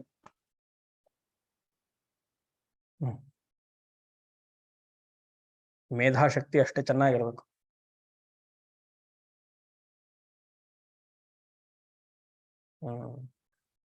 ಅದಕ್ಕೆ ಗುರುಕುಲದಲ್ಲೆಲ್ಲ ಪ್ರತಿನಿತ್ಯ ಮೇಧಾ ಸೂಕ್ತವನ್ನ ಅಧ್ಯಯನ ಮಾಡಕ್ಕೆ, ಜಪ ಮಾಡಕ್ಕೆ ಹೇಳ್ತಾರೆ. ಕನಿಷ್ಠ ಪಕ್ಷ 16 ಸತಿ. ಎಲ್ಲಾ ಗುರುಕುಲದಲ್ಲೂ ಇದು ಮ್ಯಾಂಡೇಟ್ರಿ. ನಾವು ಅಭ್ಯಾಸ ಮಾಡ್ಬೋದು ಸಮಯ ಇದ್ರೆ. ಮೇಧಾ ಸೂಕ್ತ ಹಾಗೂ ಸರಸ್ವತಿ ಸೂಕ್ತ. ಸರಸ್ವತಿ ಸೂಕ್ತ ಋಗ್ವೇದದಲ್ಲಿ ಬರುತ್ತೆ. ಯಮದಧಾದ್ರವಸಮೃಡಚ್ಯುತಂ ದಿವೋ ದಾಸಂವರ್ಧ್ಯಶ್ವ ಯದಾಸಸೇ ಮೇಧಾ ದೇವಿ ದುಷಮಾಣ ನ ಆಗಾ ವಿಶ್ವಾಚಿ ಭದ್ರಾ ಸುಮನಸ್ಯಮಾನ. Practical live example. ನನ್ನ ಹತ್ರ ಒಬ್ರು 36 ಅವ್ರಿಗೆ 36 ವಯಸ್ಸು ಇದ್ದಾಗ ಬರೋರು. ಈಗ ಅವ್ರಿಗೆ 46, 10 ವರ್ಷದ ಹಿಂದೆ ಕತೆ. ಅವ್ರಿಗೆ ಮದ್ವೆ ಆಗಿರ್ಲಿಲ್ಲ, ಯಾವುದೋ ಕೆಟ್ಟ ದಶ ಅನ್ಸತ್ತೆ, ಸ್ಪಿರಿಚುಯಾಲಿಟಿ ಟರ್ನ್ ಆಗ್ಬಿಟ್ರು. ಒಳ್ಳೆ ದಶ ಇದ್ದಾಗ ವ್ಯವಹಾರದಲ್ಲಿದ್ರು, ಕೆಟ್ಟ ದಶೆ ಬಂದಾಗ ಆಧ್ಯಾತ್ಮಿಕ ಟರ್ನ್ ಆಗ್ಬಿಟ್ರು. ಏನಾಯ್ತು ಅವ್ರಿಗೆ, ಎಲ್ಲ ಮಂತ್ರಗಳನ್ನ ಅಧ್ಯಯನ ಮಾಡಬೇಕು, ಗೀತಾ ಕಂಠಸ್ಥ ಆಗ್ಬೇಕು, ಉಪನಿಷತ್ ಮಂತ್ರಗಳೆಲ್ಲ ಕಂಠಸ್ಥ ಆಗ್ಬೇಕು. ಬಟ್ ಅವ್ರ ವ್ಯವಹಾರ ಎಲ್ಲ ತುಂಬಾ ಹೊಲ್ಸು, ಆತರ ಇತ್ತು. ಯಾವ್ದೋ ಹಣೆ ಬರ ಚೆನ್ನಾಗಿತ್ತು. ನಾ ಹೇಳಿದೆ, ನೀವು ಇದಕ್ಕೆ ಋಷಿಕೇಶ್ ಹೊರಟು ಬಿಡಿ, ಇಲ್ಲ ಆಗಲ್ಲ. ಯಾಕಂದ್ರೆ ಹಳೇದೆಲ್ಲ ಜ್ಞಾಪಕ ಬರತ್ತಲ್ಲ. His life was not so great, miserable. ಅದೆಲ್ಲ ಬೇಡ ಇವಾಗ. ಸೊ ಏನ್ ಮಾಡ್ಬೇಕು, ದಿನಕ್ಕೆ ಗಂಗೆ ನದಿ, ಇದು ಹರಿದ್ವಾರ್ ಋಷಿಕೇಶ ಹರಿಯುವಂತಹ ನದಿಯಲ್ಲಿ ಕೂತು ಬೆಳಗ್ಗೆ 1000 ಗಾಯತ್ರಿ, ಸಂಜೆ 1000 ಗಾಯತ್ರಿ, ದಿನಕ್ಕೆ 16 ಸತಿ ಮೇಧಾ ಸೂಕ್ತ, ಸಂಜೆ 16 ಸತಿ ಮೇಧಾ ಸೂಕ್ತ ಅಷ್ಟೇ. 10 ವರ್ಷ ಬಿಡದೆ ಮಾಡಿದ್ದಾರೆ. Person transform. ಈಗ ಅವರು ಬ್ರಹ್ಮಚಾರಿಯಾಗಿ 40 ವರ್ಷ ಆಗಿ ಕೈಲಾಸ ಆಶ್ರಮದಲ್ಲಿ ಬ್ರಹ್ಮಸೂತ್ರ ಪಾಠ ಮಾಡ್ತಿದ್ದಾರೆ. No exaggeration. ಪ್ರತಿ ಸತಿ ಅಲ್ಲಿ ಹಿಮಾಲಯಸ್ ಹೋದಾಗ ಅವ್ರನ್ನ ನೋಡ್ಕೊಂಡು ಬರ್ತೀವಿ. ಮೇಧಾ ಸೂಕ್ತದ ಪ್ರಭಾವ, ಧಾರಣಾ ಶಕ್ತಿ. ಮನುಷ್ಯ ಹೇಗಿದ್ದ ಇವಾಗ ಹೇಗಾದ ಅಂದ್ರೆ, ಬ್ರಹ್ಮಸೂತ್ರ ಲೆವೆಲ್ ತಗೊಳ್ಳೋ ಇದಕ್ಕೆ ಕ್ಲಾಸ್ ತಗೊಳಕ್ಕೆ ಕೈಲಾಸ ಆಶ್ರಮದಲ್ಲಿ ಎಲ್ಲರೂ ಅದೋ ಇಲ್ಲ, ಅಲ್ಲಿ ಪಾಠ ಮಾಡ್ತಿದ್ದಾರೆ ಅವರು. ಅಂದ್ರೆ ಮೈನ್ ಯತಿ ಏನು ಆಚಾರ್ಯರು ಇರ್ತಾರೆ, ಮಹಾಮಂಡಲೇಶ್ವರ, ಅವ್ರು ಮಾತ್ರ ಮಾಡ್ಬೇಕು. ಏನೋ ಡೌಟ್ಸ್ ಇದ್ದಾಗ ಮತ್ತೆ ಈವ್ನಿಂಗ್ ಸತ್ಸಂಗ ಇದ್ದಾಗೆಲ್ಲ ಇವ್ರಿಗೆ ಬಿಡ್ತಾರೆ. ಮೇಧಾಶಕ್ತಿ ಹಾಗಿರ್ಬೇಕು. ಅಕ್ಷುದ್ಧ ಬುದ್ಧಿ ಅಂತಾರೆ ಶಂಕರರು. ಅದು ಏನು ಪ್ಯೂರ್, ಕ್ರಿಸ್ಟಲ್ ಪ್ಯೂರ್. ಅದಕ್ಕೆ ಚಿಕ್ಕ ವಯಸ್ಸಲ್ಲಿ ಚೆನ್ನಾಗಿ ತಲೆಗೆ ಹೋಗ್ಬೇಕು. ಚಿಕ್ಕ ವಯಸ್ಸಲ್ಲಿ ಎಲ್ಲ ಸಂಸ್ಕಾರಗಳು ಅಪ್ಪ ಅಮ್ಮ ಮಗನಿಗೋ ಮಾಡಿಬಿಟ್ರೆ, ಒಳ್ಳೆ ರೀತಿಯಲ್ಲಿ ಕರ್ಕೊಂಡು ಹೋದ್ರೆ ಬೆಸ್ಟ್ ಅಲ್ವಾ. ಅಕ್ಷುದ್ಧ ಬುದ್ಧಿ. ಅದ್ಯ ತವ ಭೂಯ ವರಂ ದದಾಮಿ. ನಾನು ನಿಮ್ಗೊಂದು ಹೊಸ ವರ ಕೊಡ್ತೀನಿ. ನೀನ್ ಕೇಳಿಲ್ದೇ ಇರೋದು ಅಲ್ಲದೆ, ಬಿಕಾಸ್ ಆಫ್ ಯುವರ್ ಇಂಟೆಲೆಕ್ಟ್. ಅದ್ಯ ಅಂದ್ರೆ ಇವಾಗ ನಾವು ತವ ಭೂಯ, ಭೂಯ ಇಸ್ ಈಕ್ವಲ್ ಟು ವರ, ಬೂನ್, ವರಂ ದದಾಮಿ, ಹೊಸ ವರವನ್ನ ಕೊಡ್ತೀನಿ. ನೀನ್ ಕೇಳಿಲ್ಲ ಆದ್ರೆ ನಾನೇ ಕೊಡ್ತಿದ್ದೀನಿ. ಏನದು? ಅಯಂ ಅಗ್ನಿ ತವ ನಾಮ್ನ ಏವ ಭವಿತ. ಇನ್ಮೇಲಿಂದ ಈ ನಾಚಿಕೇತ ವಿದ್ಯೆ, ಅಗ್ನಿ ಆರಾಧನೆ ಏನ್ ಮಾಡ್ತಿದ್ದೀವಿ ಅದು ನಿನ್ನ ಹೆಸರಿನಲ್ಲಿ ಪ್ರಚಲಿತವಾಗ್ಲಿ. ಮುಂದೆ ಯಾರೆಲ್ಲ ಮಾಡ್ತಾರೋ ಈ ವಿದ್ಯೆಯನ್ನ, it should go in your name. ಆಗ್ಲೇ ಹೆಸರಿಟ್ಟಾಯ್ತು.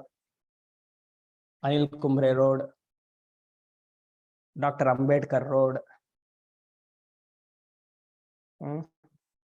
ಆಯ್ತಾ, ಕುವೆಂಪು ರೋಡ್, DVG ರೋಡ್, ಅಲ್ಲೋ ನಚಿಕೇತ ವಿದ್ಯೆಯನ್ನ ನಚಿಕೇತ ಅಗ್ನಿ ಚಯನ ಅಂತ ಆಗ್ಲೇ ಯಮನ ಇಟ್ಟಾಯ್ತು. ಸೊ ಅದನ್ನೇ ನಾವು ಪರಂಪರೆಯಾಗಿ ಕಂಟಿನ್ಯೂ ಮಾಡ್ಕೊಂಡ್ಬರ್ತೀವಿ. ಈ ಅಗ್ನಿ ಆರಾಧನೆ ಏನ್ ನಾನು ನಿಂಗೆ ಹೇಳ್ಕೊಟ್ಟಿದ್ದೀನಿ ವೇದದಲ್ಲಿದೆ, ನೀನ ತುಂಬಾ ಚೆನ್ನಾಗಿ ನಾ ಹೇಳ್ಕೊಟ್ಟಿರೋ ರೀತಿಯಲ್ಲೇ ನನಗೆ ಮತ್ತೆ ಒಪ್ಸಿದ್ಯಾ. ಅದಕ್ಕೆ ನಿನ್ನ ಹೆಸರಲ್ಲಿ ಈ ಅಗ್ನಿ ಪ್ರಜ್ವಲವಾಗ್ಲಿ. ಈ ವಿದ್ಯೆಗೆ ಹೆಸರು ನಾಚಿಕೇತ ಚಯನಂ. ನಾಚಿಕೇತ ಚಯನಂ. ಚಯನಂ ಅಂದ್ರೆ art of keeping the bricks. ಸರಿಯಾದ ರೀತಿಯಲ್ಲಿ ಇಟ್ಟಿಗೆಯನ್ನ ಇಡುವುದಕ್ಕೆ ಚಯನಂ ಅಂತ ಅರ್ಥ. ನಚಿಕೇತ ಅನ್ನುವ ಹೆಸರಿಗೆ ಅಗ್ನಿ ಅಂತ. What is the meaning of Nachiketa? ಅಗ್ನಿ. ಚಯನಂ art of keeping the bricks. ಇವತ್ತಿಗೂ ಮಾಡ್ತಾರೆ, ಇವತ್ತಿಗೂ ಈ ಪ್ರಾಕ್ಟೀಸ್ ಇಟ್ಕೊಂಡಿದ್ದಾರೆ. ಇಮಾಮ್ ಇದ್ರ ಜೊತೆಗೆ ಇನ್ನೊಂದು ಬೋನು. ಇಮಾಮ್ ಅಂದ್ರೆ ಎರಡನ್ನು ಶಂಕರರು ಹೇಳ್ತಾರೆ, ಎರಡು ಒಂದೇ ಅಂತ. ಇಮಾಮ್ ಅನೇಕ ರೂಪಾಂ ಸೃಂಕಾಂ ಗೃಹಾಣ. ಇಮಾಮ್ ಅನೇಕ ರೂಪಾಂ, ಸೃಂಕಾಂ ಅಂದ್ರೆ ಶಂಕರರು ಬರೀತಾರೆ ರತ್ನಮಯೀ ಮಾಲಾ. ರತ್ನಮಯೀ ಮಾಲಾ ಸೃಂಕಾಂ ಇಸ್ಕೊಳ್ತು. ಅಲ್ಲೇ ಪಕ್ಕದಲ್ಲೇ ಹೆಂಡತಿ ಬೇರೆ ಇದ್ಲಲ್ವಾ, ಹೋಗು ಲಾಕರಿ ತಗೊಂಡ್ ಬಾ ಅಂತ ಹೇಳ್ದ ಯಮ. ತಗೊಂಡ್ ಬಂದು ಫುಲ್ ರೂಬಿ ಸ್ಟಡೆಡ್ ಜಮ್ಸ್ ಯಮನಿಗೆ ಹಾಕಿದ್ದಾಯ್ತು. ಸೃಂಕಾಂ ರತ್ನಮಯೀ ಮಾಲಾ. ಎಷ್ಟು ಚೆನ್ನಾಗಿ ಹೇಳಿದ್ಯಪ್ಪ. ಒಂದು ರೂಬಿ ತಗೊಳಕ್ಕೆ 1 ಕ್ಯಾರೆಟ್ಗೆನೆ 80,000 ರೂಪಾಯಿ. ಮಾಣಿಕ್ಯ ವೀಣಾ ಮುಪಲಾಲಯಂತಿ. ಇಮಾಂ ಅನೇಕ ರೂಪಾಂ ಸೃಂಕಾಂ ಗೃಹಾಣ. ಆಮೇಲೆ ನಚಿಕೇತ ಹೇಳ್ತಾರೆ ಇದೆಲ್ಲ ಬೇಡ ನೀನೇ ಇಟ್ಕೊ ಅಂತ. ಅದು ನೆಕ್ಸ್ಟ್ ಚಾಪ್ಟರ್ ಬರುತ್ತೆ. ಬಟ್ ಇವಾಗ ಕೊಡ್ತಾ ಇರೋದಷ್ಟೇ, ಎಂಥದ್ದು ಬೇಡ ಅಂತ ನಾನು. I don't want anything.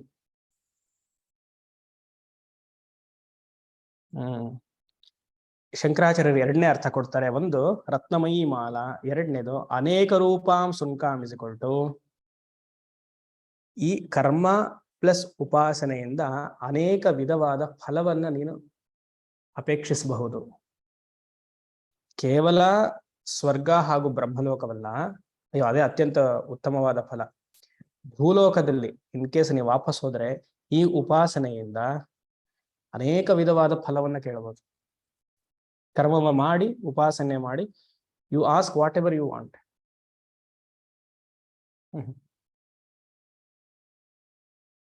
Important. ಇಮಾಂ ಅನೇಕ ರೂಪಾಂ ಸೃಂಕಾಂ ಗೃಹಾಣ ಅಂದ್ರೆ this agni upasana will give you manifold benefits. ಅನೇಕ ರೂಪಾಂ is equal to manifold benefits.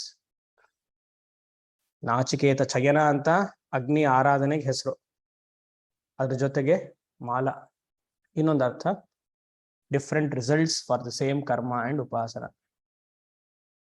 ಮುಂದಿನ ಶ್ಲೋಕ 17. ತ್ರಿನಾಚಿಕೇತಸ್ತ್ರಿಭಿರೇತ್ಯ ಸಂಧಿಂ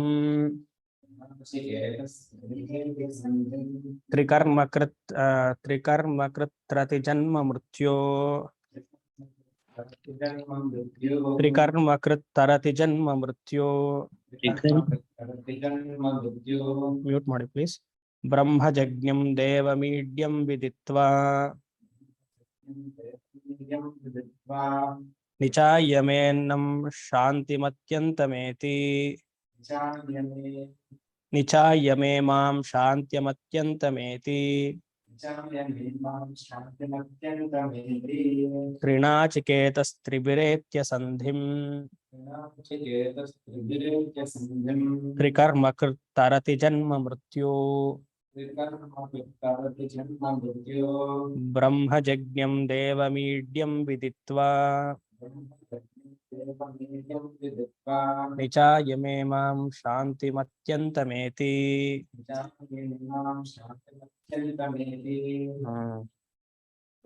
ಶಂಕರಾಚಾರ್ಯರು ಹೇಳ್ತಾರೆ, ಈ ಕರ್ಮವನ್ನ ಮಾಡಬೇಕು ಅಂದ್ರೆ, ಅಗ್ನಿ ಆರಾಧನೆ ಅನ್ನುವ ಕರ್ಮವನ್ನ ಮಾಡ್ಬೇಕು ಅಂದ್ರೆ ಕ್ವಾಲಿಫಿಕೇಶನ್ಸ್ ನ ಇಟ್ಕೊಳ್ಬೇಕು. ಅವ್ರು ಹೇಳ್ತಾರೆ, ತ್ರಿನಾಚಿಕೇತ. ತ್ರಿಣ ಅಂದ್ರೆ 3, ತ್ರಿನಾಚಿಕೇತ ಅಂದ್ರೆ ಈ ನಾಚಿಕೇತ ಚಯನ ಅನ್ನುವ ಅಗ್ನಿ ಆರಾಧನೆಯನ್ನ 3 ಸತಿ ಮಾಡಬೇಕು. ಇದು ಮೇಲ್ನೋಟದ ಅರ್ಥ. ಡೂ ದಿಸ್ ಯಾಗ in your life time 3 times. ಅದೇ ಶಂಕರರು ಹೇಳ್ತಾರೆ, ಅದನ್ನ ಆರ್ತರ ವಾಚ್ಯಾರ್ಥವಾಗಿ ತಗೊಳ್ಬಾರ್ದು. ಫಸ್ಟ್ ಈ ವಿದ್ಯೆ ಇದೆ ಅಂತ ತಿಳಿ. That is the first type, the first step. You let you be aware that this Nachiketa chayanam is existing. ಇವಾಗ ಮಾನಸ ಸರೋವರಕ್ಕೆ ಹೋಗ್ಬೇಕು. ಮಾನಸ ಸರೋವರ್ಗೆ ಹೋಗ್ಬೇಕು ಅಂದ್ರೆ ಮಾನಸ ಸರೋವರ ಇದೆ ಅಂತ ಫಸ್ಟ್ ಗೊತ್ತಾಗಬೇಕಲ್ಲ. ಅದು ಇದೆ ಅಂತ ಗೊತ್ತಾದ್ಮೇಲೆ ಅದಕ್ಕೆ ಹೋಗಕ್ಕೆ ಅದೊಂದು ಟೂರ್ ಏಜೆನ್ಸಿನ ಹುಡುಕ್ಬೇಕಲ್ಲ. ಅದು 2ನೇದು. ಹುಡುಕಾದ್ಮೇಲೆ ಪೇಮೆಂಟ್ ಎಲ್ಲ ಮಾಡಿದ್ಮೇಲೆ ಅಲ್ಲಿ ಹೋಗೋದು 3ನೇದು. So Trinachiketa means know that Nachiketa yaga is there and learn about the Nachiketa yaga and at last perform it. ಮೇಲ್ನೋಟದ ಅರ್ಥ ಜೀವನದಲ್ಲಿ 3 ಸತಿ ಮಾಡುವಂತ. ಶಂಕರರು ಹೇಳೋದು ಚೆನ್ನಾಗಿ ಅರ್ಥ ಮಾಡ್ಕೊಂಡು 1 ಸತಿ ಮಾಡುವಂತ. ತ್ರಿನಾಚಿಕೇತ ತ್ರಿಭಿಃ ಸಂಧಿಂ ಏತ್ಯ. ತ್ರಿಭಿಃ ಸಂಧಿಂ ಏತ್ಯ ಏನದು ಕ್ವಾಲಿಫಿಕೇಶನ್? ಪ್ರತಿಯೊಂದು ವಿದ್ಯೆಯಲ್ಲಿಯೂ ನಮಗೆ ಒಂದು ಒಳ್ಳೆ ಸದಾಚಾರ ಅನುಷ್ಠಾನ ಇರಬೇಕು ಅಂತ ಶಾಸ್ತ್ರವಿಧಿ. ಅದು ಯಾವುದೇ ವಿದ್ಯೆ ಆಗಿದ್ರು. ಒಬ್ಬ ಡಾಕ್ಟರ್ ಆಗ್ಬೇಕು ಅಂದ್ರೆ ಡಾಕ್ಟರ್ ಪ್ರೊಫೆಷನ್ಗೆ ಬೇಕಾಗಿರುವಂತಹ ರೂಲ್ಸ್ ಅಂಡ್ ರೆಗ್ಯುಲೇಷನ್ಸ್ ಮತ್ತು his standard of living very important. His standard of living ಸರಿ ಇಲ್ಲ, ಹಿ ಗಿವ್ಸ್ ಓನ್ಲಿ ಟ್ಯಾಬ್ಲೆಟ್ ಅಂದ್ರೆ ವರ್ಕ್ ಆಗಲ್ಲ, ಮಾತ್ರ ವರ್ಕ್ ಆಗಲ್ಲ. ಎಷ್ಟೋ ಅಲೋಪತಿ ಡಾಕ್ಟರ್ಸ್ ನೋಡಿ, ಅವ್ರು ಕೂತು ಚೆನ್ನಾಗೆಲ್ಲ ಎಕ್ಸ್ಪ್ಲೈನ್ ಮಾಡ್ತಾರೆ, ಬಾಡಿ ಪಾರ್ಟ್ಸ್ ಅದರಲ್ಲಿರುವಂತಹ ದೋಷಗಳು ಎಲ್ಲ ಹೇಳ್ತಾರೆ, ಬಟ್ ಅವ್ರ ಲೈಫ್ ಸ್ಟೈಲ್ ಚೆನ್ನಾಗಿರಲ್ಲ. ನನಗೆ ಗೊತ್ತಿರುವಂತಹ ಡಾಕ್ಟರ್ ನಾರ್ಮಲ್ MBBS ಮಾಡಿದ್ದಾರೆ, ಮೋಸ್ಟ್ಲಿ ಆಮೇಲೆ ಫೇಲ್ ಆಗಿರ್ಬೇಕು ಅನ್ಸುತ್ತೆ. ಹಳೆ ಪೂರ್ವಾಶ್ರಮದಲ್ಲಿ ಇದ್ದಾಗ ಆವನಿ ಶಂಕರ ಮಠದ ಹತ್ರ ಇದ್ದ ಮನೆ ಡಾಕ್ಟರ್ ಹನಿಬಿ ಬೇಕರಿ ಅಂತ ಇತ್ತು. ಸುಮಾರು ಜನ ನೋಡಿರ್ತೀರ ಶಂಕರ ಮಠ ಏರಿಯಲ್ಲಿ. ಆಪೋಸಿಟ್ ಶಂಕರ ಮಠದ ಆಪೋಸಿಟ್ ಒಂದು MBBS ಡಾಕ್ಟರ್. ಇನ್ನ ಇದ್ರು ಇರ್ಬೋದೇನೋ, ಮೋಸ್ಟ್ಲಿ ಅವ್ರು ಯಾರು ಕೇಳಿಸ್ಕೊಂಡ್ಬಿಟ್ರಪ್ಪ, ಕೇಳಿಸ್ಕೊಳ್ಳಿ ಬರೋಲ್ಲ. ಫ್ಯೂಚರ್ ಅವ್ರು ಏನಾರ ನೋಡಿದ್ರೆ ಎಲ್ಲ ತುಂಬಾ ಚೆನ್ನಾಗಿ ಟ್ರೀಟ್ ಮಾಡೋರು. ಪೇಷಂಟ್ಸ್ ಎಲ್ಲ ಅವ್ರ ಹತ್ರ ಬರೋ, ಅವ್ರಿಗೂ ಮೋಸ್ಟ್ಲಿ ದಶಾಭಕ್ತಿ ಚೆನ್ನಾಗಿ ನಡೀತಿತ್ತು. ಆದ್ರೆ ಕ್ಯೂ 15-20 ವರ್ಷ ಆದ್ಮೇಲೆ ಯಾರು ಬರಲ್ಲ. ಸ್ಲೋ ಆಗಿ ವೈಟ್ ಪ್ಯಾಚಸ್ ಆಗ್ತಾ ಬಂತು ಅವ್ರಿಗೆ. ನೋಡ್ತಾನೆ ಇದೀವಿ ನಾವು ಡೈಲಿ ವಾಕಿಂಗ್ ಹೋಗೋದು ಬರೋದು ಅಂತಲ್ಲ. 2 ಪೇಷಂಟ್ ಆಗಿದ ತಕ್ಷಣ ಹೊರಗಡೆ ಬಂದು ಸಿಗರೇಟ್ ಸೇರೋದು. ಎಲ್ಲಿ ವರ್ಕ್ ಆಗುತ್ತೆ? ಪ್ರತಿಯೊಂದು ಕ್ರಿಯೆಯನ್ನ ನಾವು ಮಾಡ್ಬೇಕಂದ್ರೆ ಅದು ಲೌಕಿಕವಾಗ್ಲಿ ಆಧ್ಯಾತ್ಮಿಕವಾಗ್ಲಿ ಒಂದು life style is very important. ಇದೇ ಆಯುರ್ವೇದ ಡಾಕ್ಟರ್ ಹತ್ರ ಹೋಗಿ ನೀವು ಸಾಧ್ಯವೇ ಇಲ್ಲ. They respect their life, their profession and the patient equally the same. They are very serious in their profession. ಅವ್ರು ಹೇಳೋದೊಂದು, ಅವ್ರ ಜೀವನದಲ್ಲಿ ನಡೆಯೋದೊಂದು, all are one the same. Allopathy ಡಾಕ್ಟರ್ಗೂ ಆಯುರ್ವೇದ ಡಾಕ್ಟರ್ಗೂ ಬಹಳ ವ್ಯತ್ಯಾಸ ಇದೆ. ಆಯುರ್ವೇದ ನಮ್ಮ ಶಾಸ್ತ್ರದಲ್ಲಿ ಬಂದಿರೋದು, ಅಲೋಪತಿ ಎಲ್ಲೋ ಬಂದಿದೆ. ಮಶ್ರೂಮ್ ಪಾರ್ಥೇನಿಯಂ ಗಿಡ ಬಂದಾಗ ಬರುತ್ತದೆ, ತಿಳ್ಕೊಳ್ಳಿ. ಅಸ್ಟ್ರಾಲಜರ್ಗೂ ಹಾಗೆ ಸೇಮ್. ಒಬ್ಬ ಜ್ಯೋತಿಷಿ ಅನುಷ್ಠಾನದ ಜೊತೆಗೆ ಯಾರಿಗಾರು ಬಂದಿರೋರ್ಗೆ ಫಲ ಹೇಳಬೇಕಂದ್ರೆ ಅವ್ನ ಲೈಫ್ ಸ್ಟೈಲ್ ಚೆನ್ನಾಗಿರ್ಬೇಕಾ ಇಲ್ವಾ? ಅವ್ನು 11ವರೆಗೆ ಹೇಳೋದು, ಆಮೇಲೆ ಪೂಜೆ ಮಾಡೋದು, ಮಧ್ಯಾಹ್ನ ಮಲ್ಕೊಳ್ಳೋದು, ಸಂಜೆ ಬಂದವ್ರಿಗೆ ಹೇಳಿದ್ರೆ ಫಲ ಎಲ್ಲ ಆಗತ್ತೆ ಅಲ್ವಾ? ಸೊ ಹೇಗೆ ಪ್ರತಿಯೊಂದು ವಿದ್ಯೆಯಲ್ಲೂ the life style, the sadachara, the systematic life style important. ಈ ನಚಿಕೇತ ವಿದ್ಯೆಗಳು ತ್ರಿಭಿಹಿ ಸಂಧಿಂ ಏತ್ಯ, ಶಂಕರ ಹೇಳ್ತಾರೆ, ಯಾರು ಯಾಗವನ್ನ ಮಾಡ್ತಾರೋ ಅವ್ರ ಅಮ್ಮ ಚೆನ್ನಾಗಿರ್ಬೇಕು. ಫಸ್ಟ್ ಅವ್ರು ಹೇಳೋದು ತಾಯಿ ಶುಡ್ ಬಿ ಸದಾಚಾರವಂತಿ. ಚೆನ್ನಾಗಿದೆ, ಕನ್ನಡ ಇಂಗ್ಲಿಷ ಮಿಕ್ಸ್ ಇದು. ಸದಾಚಾರ ತತ್ಪರಳಾಗಿರ್ಬೇಕು ತಾಯಿ. ಅದಕ್ಕೆ ಈಕ್ವಲ್ ಆಗಿ ಅಪ್ಪ ಇರಬೇಕು. Good mother, good father. ಈ ಅಪ್ಪನ್ನ ಅಮ್ಮನ್ನ ಮೀರಿಸಿರುವಂತಹ ಗುರು ಇರಬೇಕು ಯಾಗ ಮಾಡ್ಬೇಕು ಅಂದ್ರೆ. ಅದಕ್ಕೆ ಮಕ್ಳಿಗೆ ಹೇಳೋದು ಮದರ್ ಟಚ್ ಇರಬೇಕು. ಮಗು ಹುಟ್ಟಿತು ಅಂದ್ರೆ ಅಮ್ಮನ ಟಚ್ ಇಲ್ಲ ಅಂದ್ರೆ ಬಹಳ ಕಷ್ಟ. ಸುಮ್ಮನೆ ಮಕ್ಳು ಮಾಡ್ಬಿಡೋದು. ಇವಾಗ ಆಫೀಸ್ಗೆ ಹೊಟ್ಟೋಗೋದು, ಮನೇಲಿ ಪಾಪ ಆಯಾ ತರ ಇರುವಂತಹ ಅತ್ತೆ ನೋಡ್ಕೊಳ್ಬೇಕು. ಅತ್ತೆಗೂ ಏನ್ ಬೇರೆ ಕೆಲಸ ಇರಲ್ಲ. ಇವಾಗ ಊಟ ಹಾಕ್ಬೇಕಲ್ಲ. ನೀನ್ ಬಾ ಅಂದ್ರೆ ಬರ್ಬೇಕು. ಯಾರು? ಅತ್ತೆ. ಸೊಸೆ ಹೇಳೋದು ಅತ್ತೆಗೆ, ನೀನ್ ಬಾ ಅಂದ್ರೆ ಬರ್ಬೇಕು, ಹೋಗೋದ್ರು ಹೋಗ್ಬೇಕು. ಸೊಸೆ US ಅಲ್ಲಿ ಡೆಲಿವರಿ ಮಾಡ್ಬೇಕಂದ್ರೆ ಇಲ್ಲಿಂದ ಪಾಪ ಅವ್ರಿಗೆ ಮಂಡಿ ನೋವು, ಜಾನದಗ್ನಿ ಉತ್ತರ ಮೇದೀನ್ ಖಾತ್ವ, ಅಲ್ಲಿ ಹೋಗ್ಬೇಕು US ಡೆಲಿವರಿ ಮಾಡಿ ಬರ್ಬೇಕು. 6 ತಿಂಗಳು ಇರ್ಬೇಕು. ಹೋಗುವಂತ ತಕ್ಷಣ ಬಂದ್ಬಿಡ್ಬೇಕು. ರೆಸ್ಪೆಕ್ಟೇ ಇಲ್ಲ. ಎಲ್ಲ ಅತ್ತೆಯಂದ್ರು ಆಯಾ ತರನೇ ಇವಾಗ.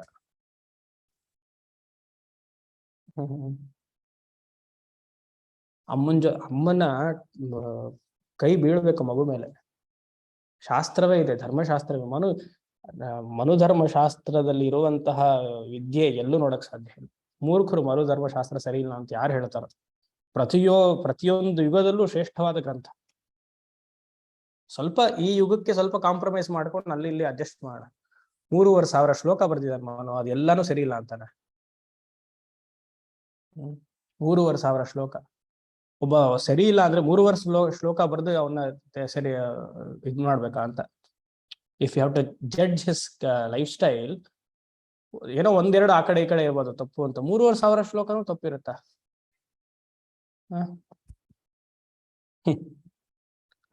ಅದ್ಲ ಆದೌ ಮಾತಾ, ಆಮೇಲೆ ಆದೌ ಮಾತಾ ಉಪನಯನ ಪರ್ಯಂತಂ ಪಿತಾ ಸಂವರ್ತನ ಪರ್ಯಂತಂ ಆಚಾರ್ಯ. 3 ವರ್ಷದವರೆಗೂ ಮಗು ಅಮ್ಮನ ಜೊತೆನೇ ಇರಬೇಕು. 3 ರಿಂದ 8 ವರ್ಷದವರೆಗೂ ಅಪ್ಪನ ಜೊತೆ ಇರಬೇಕು.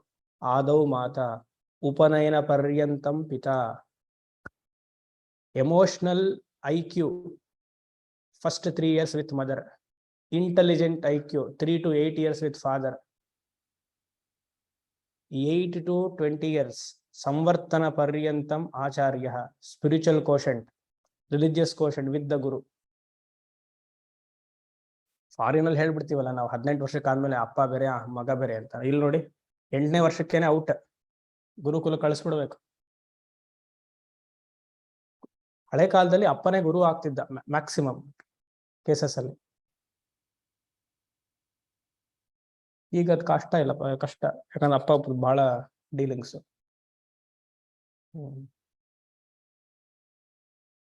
ಯೋಚನೆ ಮಾಡಿ. ಹೇಳ್ತಾ ಒಳ್ಳೆ ಅಮ್ಮ ಇರಬೇಕು, ಒಳ್ಳೆ ಅಪ್ಪ, ಒಳ್ಳೆ ಗುರು. ಆತರ ಇದ್ರೇನೆ ಈ ನಾಚಿಕೇತ ವಿದ್ಯೆ ಮಾಡಕ್ ಸಾಧ್ಯ. ಸರಿ ಸ್ವಾಮೀಜಿ, ನಮ್ಗಾಗಲ್ಲ ಬಿಡಿ.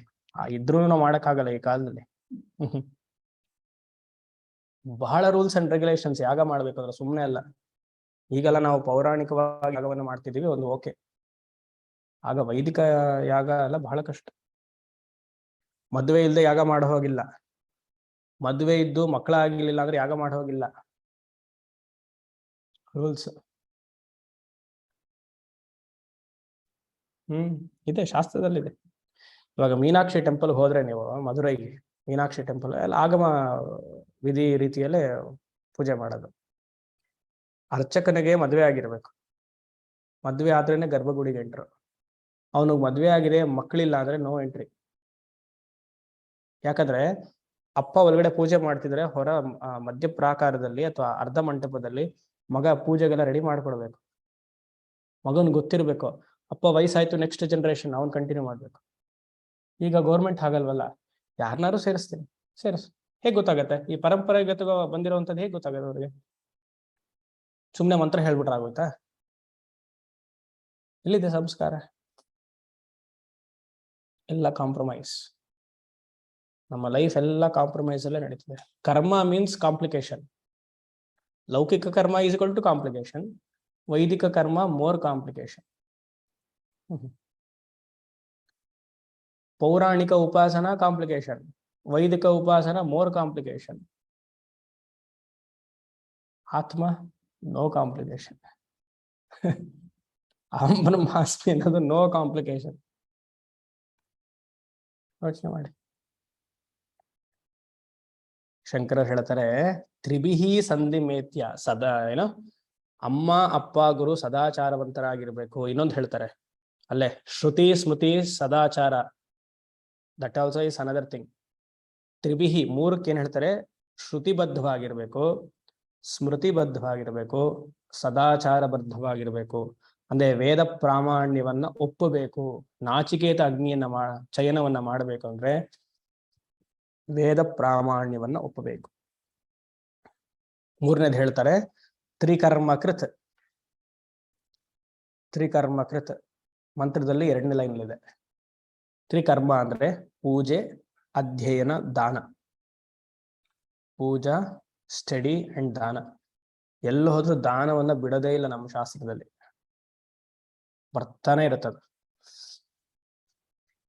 ಈ ಮೂರನ್ನು ಮಾಡಿರೋದ್ರಿಂದ ಆ ವ್ಯಕ್ತಿ ಏನನ್ನ ಗಳಿಸ್ತಾನೆ?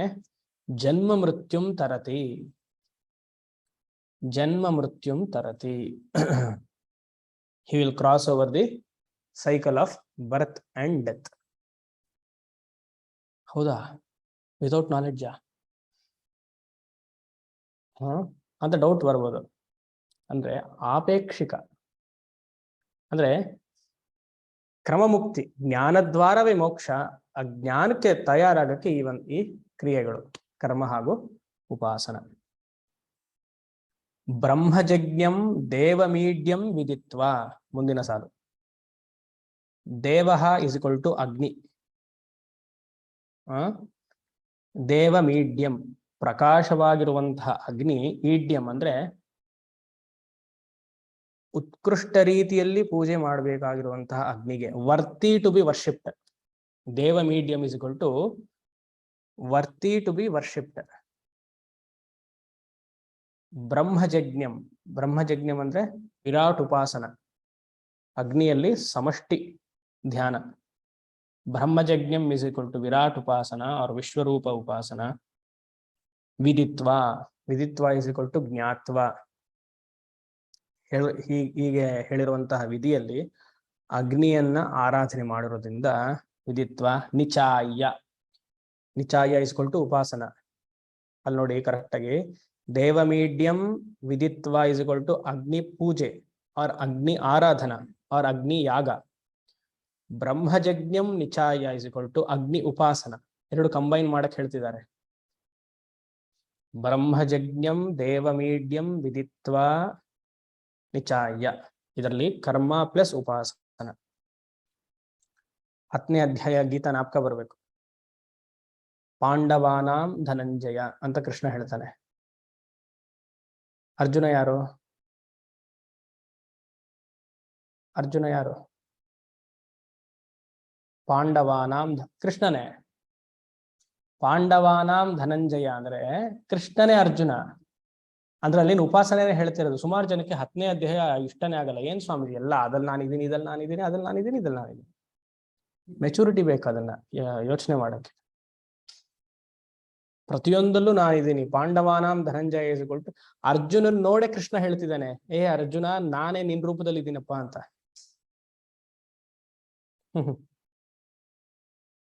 10ನೇ ಅಧ್ಯಾಯ 11ನೇ ಅಧ್ಯಾಯಕ್ಕೆ ಬನ್ನಿ. 10-11 ಶ್ಲೋಕ ಅನ್ಕೊಳ್ತೀನಿ. 11th chapter.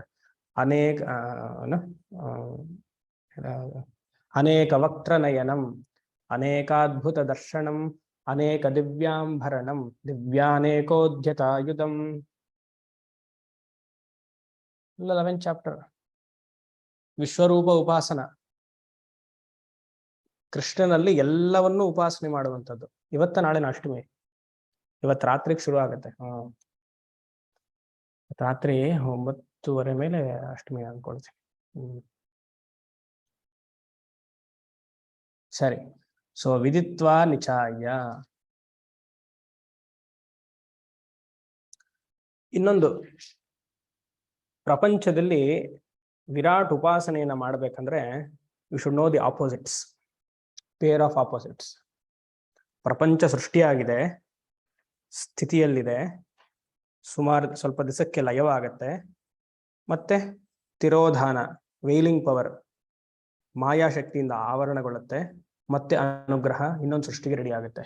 ಇದೆಲ್ಲ ಮನಸ್ಸಿಗೆ ಬರಬೇಕು ಅಗ್ನಿ ಉಪಾಸನೆಯನ್ನ ಮಾಡ್ಬೇಕಂದ್ರೆ, ವಿರಾಟ್ ಉಪಾಸನೆಯನ್ನ ಮಾಡ್ಬೇಕಂದ್ರೆ. ಸೃಷ್ಟಿ, ಸ್ಥಿತಿ, ಲಯ, ತಿರೋಧಾನ, ಅನುಗ್ರಹ. ನಿಮ್ಮ ಜೀವನವನ್ನೇ ತಗೊಳ್ಳಿ. ಬೆಳಗ್ಗೆ ಎದ್ರಿ ಸೃಷ್ಟಿ, ಬೆಳಗ್ಗೆಯಿಂದ ಸಂಜೆವರೆಗೂ ಕೆಲಸವನ್ನ ಮಾಡ್ತಿದ್ರಿ ಸ್ಥಿತಿ, ರಾತ್ರಿ ಮಲಗ್ತೀರಾ ಲಯ, ಬೆಳಗಿನ ಜಾವ 4:15 ಹೇಳ್ಬೇಕು ತಿರೋಧಾನ, ಎಳ್ಳ ಬೇಡವಾ, ಚೆನ್ನಾಗಿದೆಯಲ್ಲ ತಿರೋಧಾನ, ಮತ್ತೆ ಬೆಳಗ್ಗೆ ಎದ್ರಿ ಅನುಗ್ರಹ. ಇದೇ ಉಪಾಸನೆ. ನಮ್ಮ ಜೀವನವನ್ನ ಈ ತರ ಮೆಲ್ಕ್ ಹಾಕದೇ ಉಪಾಸನೆ. ಏನು ಹೊಸದಾಗೇನು ಅನ್ಕೊಳ್ಬೇಡಿ. ಪ್ರಪಂಚದಲ್ಲಿ ಎಲ್ಲವೂ ಇದೆ, ಒಳ್ಳೇದಿದೆ, ಸಾಧಾರಣವಾಗಿದೆ, ಕೆಟ್ಟದಿದೆ. ಒಂದ್ ಸೈಡ್ ಅಲ್ಲಿ ಬ್ಯೂಟಿಫುಲ್ ಪ್ಲೇಸ್ ಸ್ವಿಟ್ಜರ್ಲ್ಯಾಂಡ್, ಇನ್ನೊಂದ್ ಕಡೆ ಜಪಾನ್ ಅಲ್ಲಿ ಅರ್ಥಕ್ವೇಕ್, ಇನ್ನೊಂದ್ ಕಡೆ ಸುನಾಮಿ. ಇದೇ ಅಗ್ನಿ ಉಪಾಸನೆ.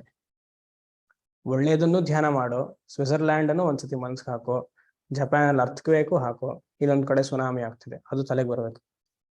ಅಗ್ನಿ ಉಪಾಸನೆ. ಮಾನಸ ಸರೋವರ್ಗೆ ಹೋಗಿ, ಅಲೆಗಳಲ್ಲಿ ಎಷ್ಟು ಸ್ಥಗಿತವಾಗಿರುತ್ತೆ ಅಲೆಗಳು ಅಂದ್ರೆ ಚಲನನೇ ಇರಲ್ಲ. ಅಗ್ನಿ ಉಪಾಸನೆ ಇಸ್ಕೊಂಡು ವಿರಾಟ್ ಉಪಾಸನೆ ಅಂತ.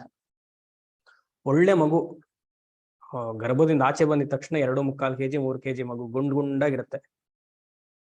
ಟಾಮ್ ಅಂಡ್ ಜೆರಿ ತರ ತುಂಬಾ ಚೆನ್ನಾಗಿರುತ್ತೆ. ಪಕ್ಕದ ಮನೆಯಲ್ಲಿ ಮನೆ ಕಟ್ಸ್ತಾ ಇರ್ತಾರೆ, ಅಲ್ಲಿ ಮರಳ ಮೇಲೆ ಒಂದು ಮಗು ಬಿದ್ದಿರುತ್ತೆ, ಕಾಣಿಸೋದು ಇಲ್ಲ, ಮರಳಲ್ಲಿ ಅಷ್ಟು ಎಲ್ಲ ಇದಾಗೋಗ್ಬಿಟ್ಟಿರುತ್ತೆ. ಅಗ್ನಿ ಉಪಾಸನೆ. ಕಾಂಟ್ರಡಿಕ್ಷನ್ ನೋಡಿ. ಇದನ್ನ ಧ್ಯಾನ ಮಾಡಬೇಕು. Just think. ಪಾಸಿಟಿವ್ ನೆಗೆಟಿವ್ ಮಿಶ್ರಣ. ಒಬ್ಬ ಮನುಷ್ಯನಲ್ಲಿ ಪೂರ್ತಿ ಕಾಮ, ಹಿ ಥಿಂಕ್ಸ್ ಓನ್ಲಿ ಅಬೌಟ್ ಕಾಮ. ಇನ್ನೊಂದ್ ಕಡೆ ನೈಷ್ಠಿಕ ಬ್ರಹ್ಮಚಾರಿ. ಅಗ್ನಿ ಉಪಾಸನೆ.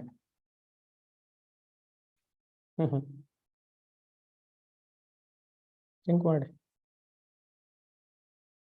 ಏನು ಜೀವನದ ಅರ್ಥ, ಏನು ಪ್ರಪಂಚಾರ್ಥ, ಏನು ಜೀವ ಪ್ರಪಂಚಗಳ ಸಂಬಂಧ, ಕಾಣದೇ ಎಲ್ಲಿರ್ಪುದೇನಾನು ಉಂಟೆ, ಅದೇನು ಜ್ಞಾನ ಪ್ರಮಾಣವೇಂ ಮಂಕುತಿಮ್ಮ.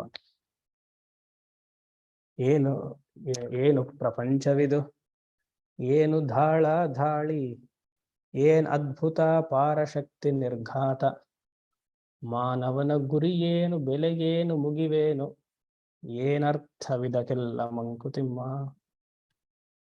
ಅಗ್ನಿ ಉಪಾಸನ. ಪ್ರತಿಯೊಂದು ಅನ್ಸತ್ತೆ ನಮ್ಗೆ, ಏನು ಭಗವಂತ ಹೀಗೆ ಮಾಡಿದ್ನ. ನಮ್ ಲೈಫಲ್ಲೇ ತಗೊಳ್ಳಿ. ಮನೇಲಿ ಒಬ್ರು ಚೆನ್ನಾಗಿರ್ತಾರೆ, ಒಬ್ರು ಹ್ಯಾಂಡಿಕ್ಯಾಪ್ಡ್ ಆಗಿ ಬೆಳೆದಿರ್ತಾರೆ, ಏನು ಮಾಡೋಕ್ಕಾಗಲ್ಲ. ಭಗವಂತನ ಸೃಷ್ಟಿ ಹಾಗೆ. ಇದನ್ನೇ ವಿರಾಟ್ ಉಪಾಸನೆ ಅಂತ ಹೇಳೋದು. Completely accepting the world as it is and knowing the plus minus and equal is ಅಗ್ನಿ ಉಪಾಸನ. ಅಂದ್ರೆ ವಿರಾಟ್ ಉಪಾಸನ ಅಂತ ಅರ್ಥ. ಆ ತರ ಮಾಡಿರುವಂಥವರಿಗೆ, ಈ ತರ ಸಮದೃಷ್ಟಿ ಇರೋವರಿಗೆ ಅತ್ಯಂತಂ ಶಾಂತಿಂ ಏತಿ, complete peace in life, no complain at all. ಏನ್ ಸ್ವಾಮೀಜಿ ನನ್ನ ಮನೆಯವ್ರು ಹೀಗಿದ್ದಾಳೆ, ಅಯ್ಯೋ ನನ್ನ ಗಂಡ ಹೀಗಿದ್ದಾನೆ, ಹಾಗ ಅಂದಿದ ತಕ್ಷಣ ವಿರಾಟ್ ಉಪಾಸನೆ ಜ್ಞಾಪಕ ಮಾಡ್ಕೊಳ್ಳಿ. ಅತ್ಯಂತ ಶಾಂತಿಂ ಏತಿ. Accept all arts in life, accept all arts in universe. Agni ಉಪಾಸನ. ಇಲ್ಲಿನ ಜ್ಞಾನಕ್ಕೆ ಬರ್ತಾ ಇಲ್ಲ, ಕರ್ಮದಲ್ಲೇ ಉಪಾಸನೆಯಲ್ಲೇ ನಮ್ಗೆ ಈ ತರ ಸೆಟಪ್ ಇದೆ ನಮ್ಮ ಶಾಸ್ತ್ರದಲ್ಲಿ. ಅಂದ್ರೆ ಪೂರ್ತಿ ಆನಂದ ಧ್ಯಾನದಿಂದ ಪಾಸಿಬಲ್. ಪೂರ್ತಿ ಆನಂದ ಅಂದ್ರೆ ಈಗ ಹೇಳಿರುವಂತಹ accepting the plus minus and equals is possible through ವಿರಾಟ್ ಉಪಾಸನ. ಎಲ್ಲ ಭಗವಂತನ ಲೀಲೆ. ಆಬ್ಸಲ್ಯೂಟ್ ಆನಂದ ಅದು ಆತ್ಮಾನುಭವ, ಅದು ಮುಂದೆ ನೋಡುವ. ಓಂ ಶಂ ಅಸತೋಮ ಸದ್ಗಮಯ ತಮಸೋಮ ಜ್ಯೋತಿರ್ಗಮಯ ಮೃತ್ಯೋರ್ಮಾ ಅಮೃತಂ ಗಮಯ. ಪೂರ್ಣಮದಃ ಪೂರ್ಣಮಿದಂ ಪೂರ್ಣಾತ್ ಪೂರ್ಣಮುದಚ್ಯತೆ ಪೂರ್ಣಸ್ಯ ಪೂರ್ಣಮಾದಾಯ ಪೂರ್ಣಮೇವಾವಶಿಷ್ಯತೆ. ಓಂ ಶಾಂತಿ ಶಾಂತಿ ಶಾಂತಿ.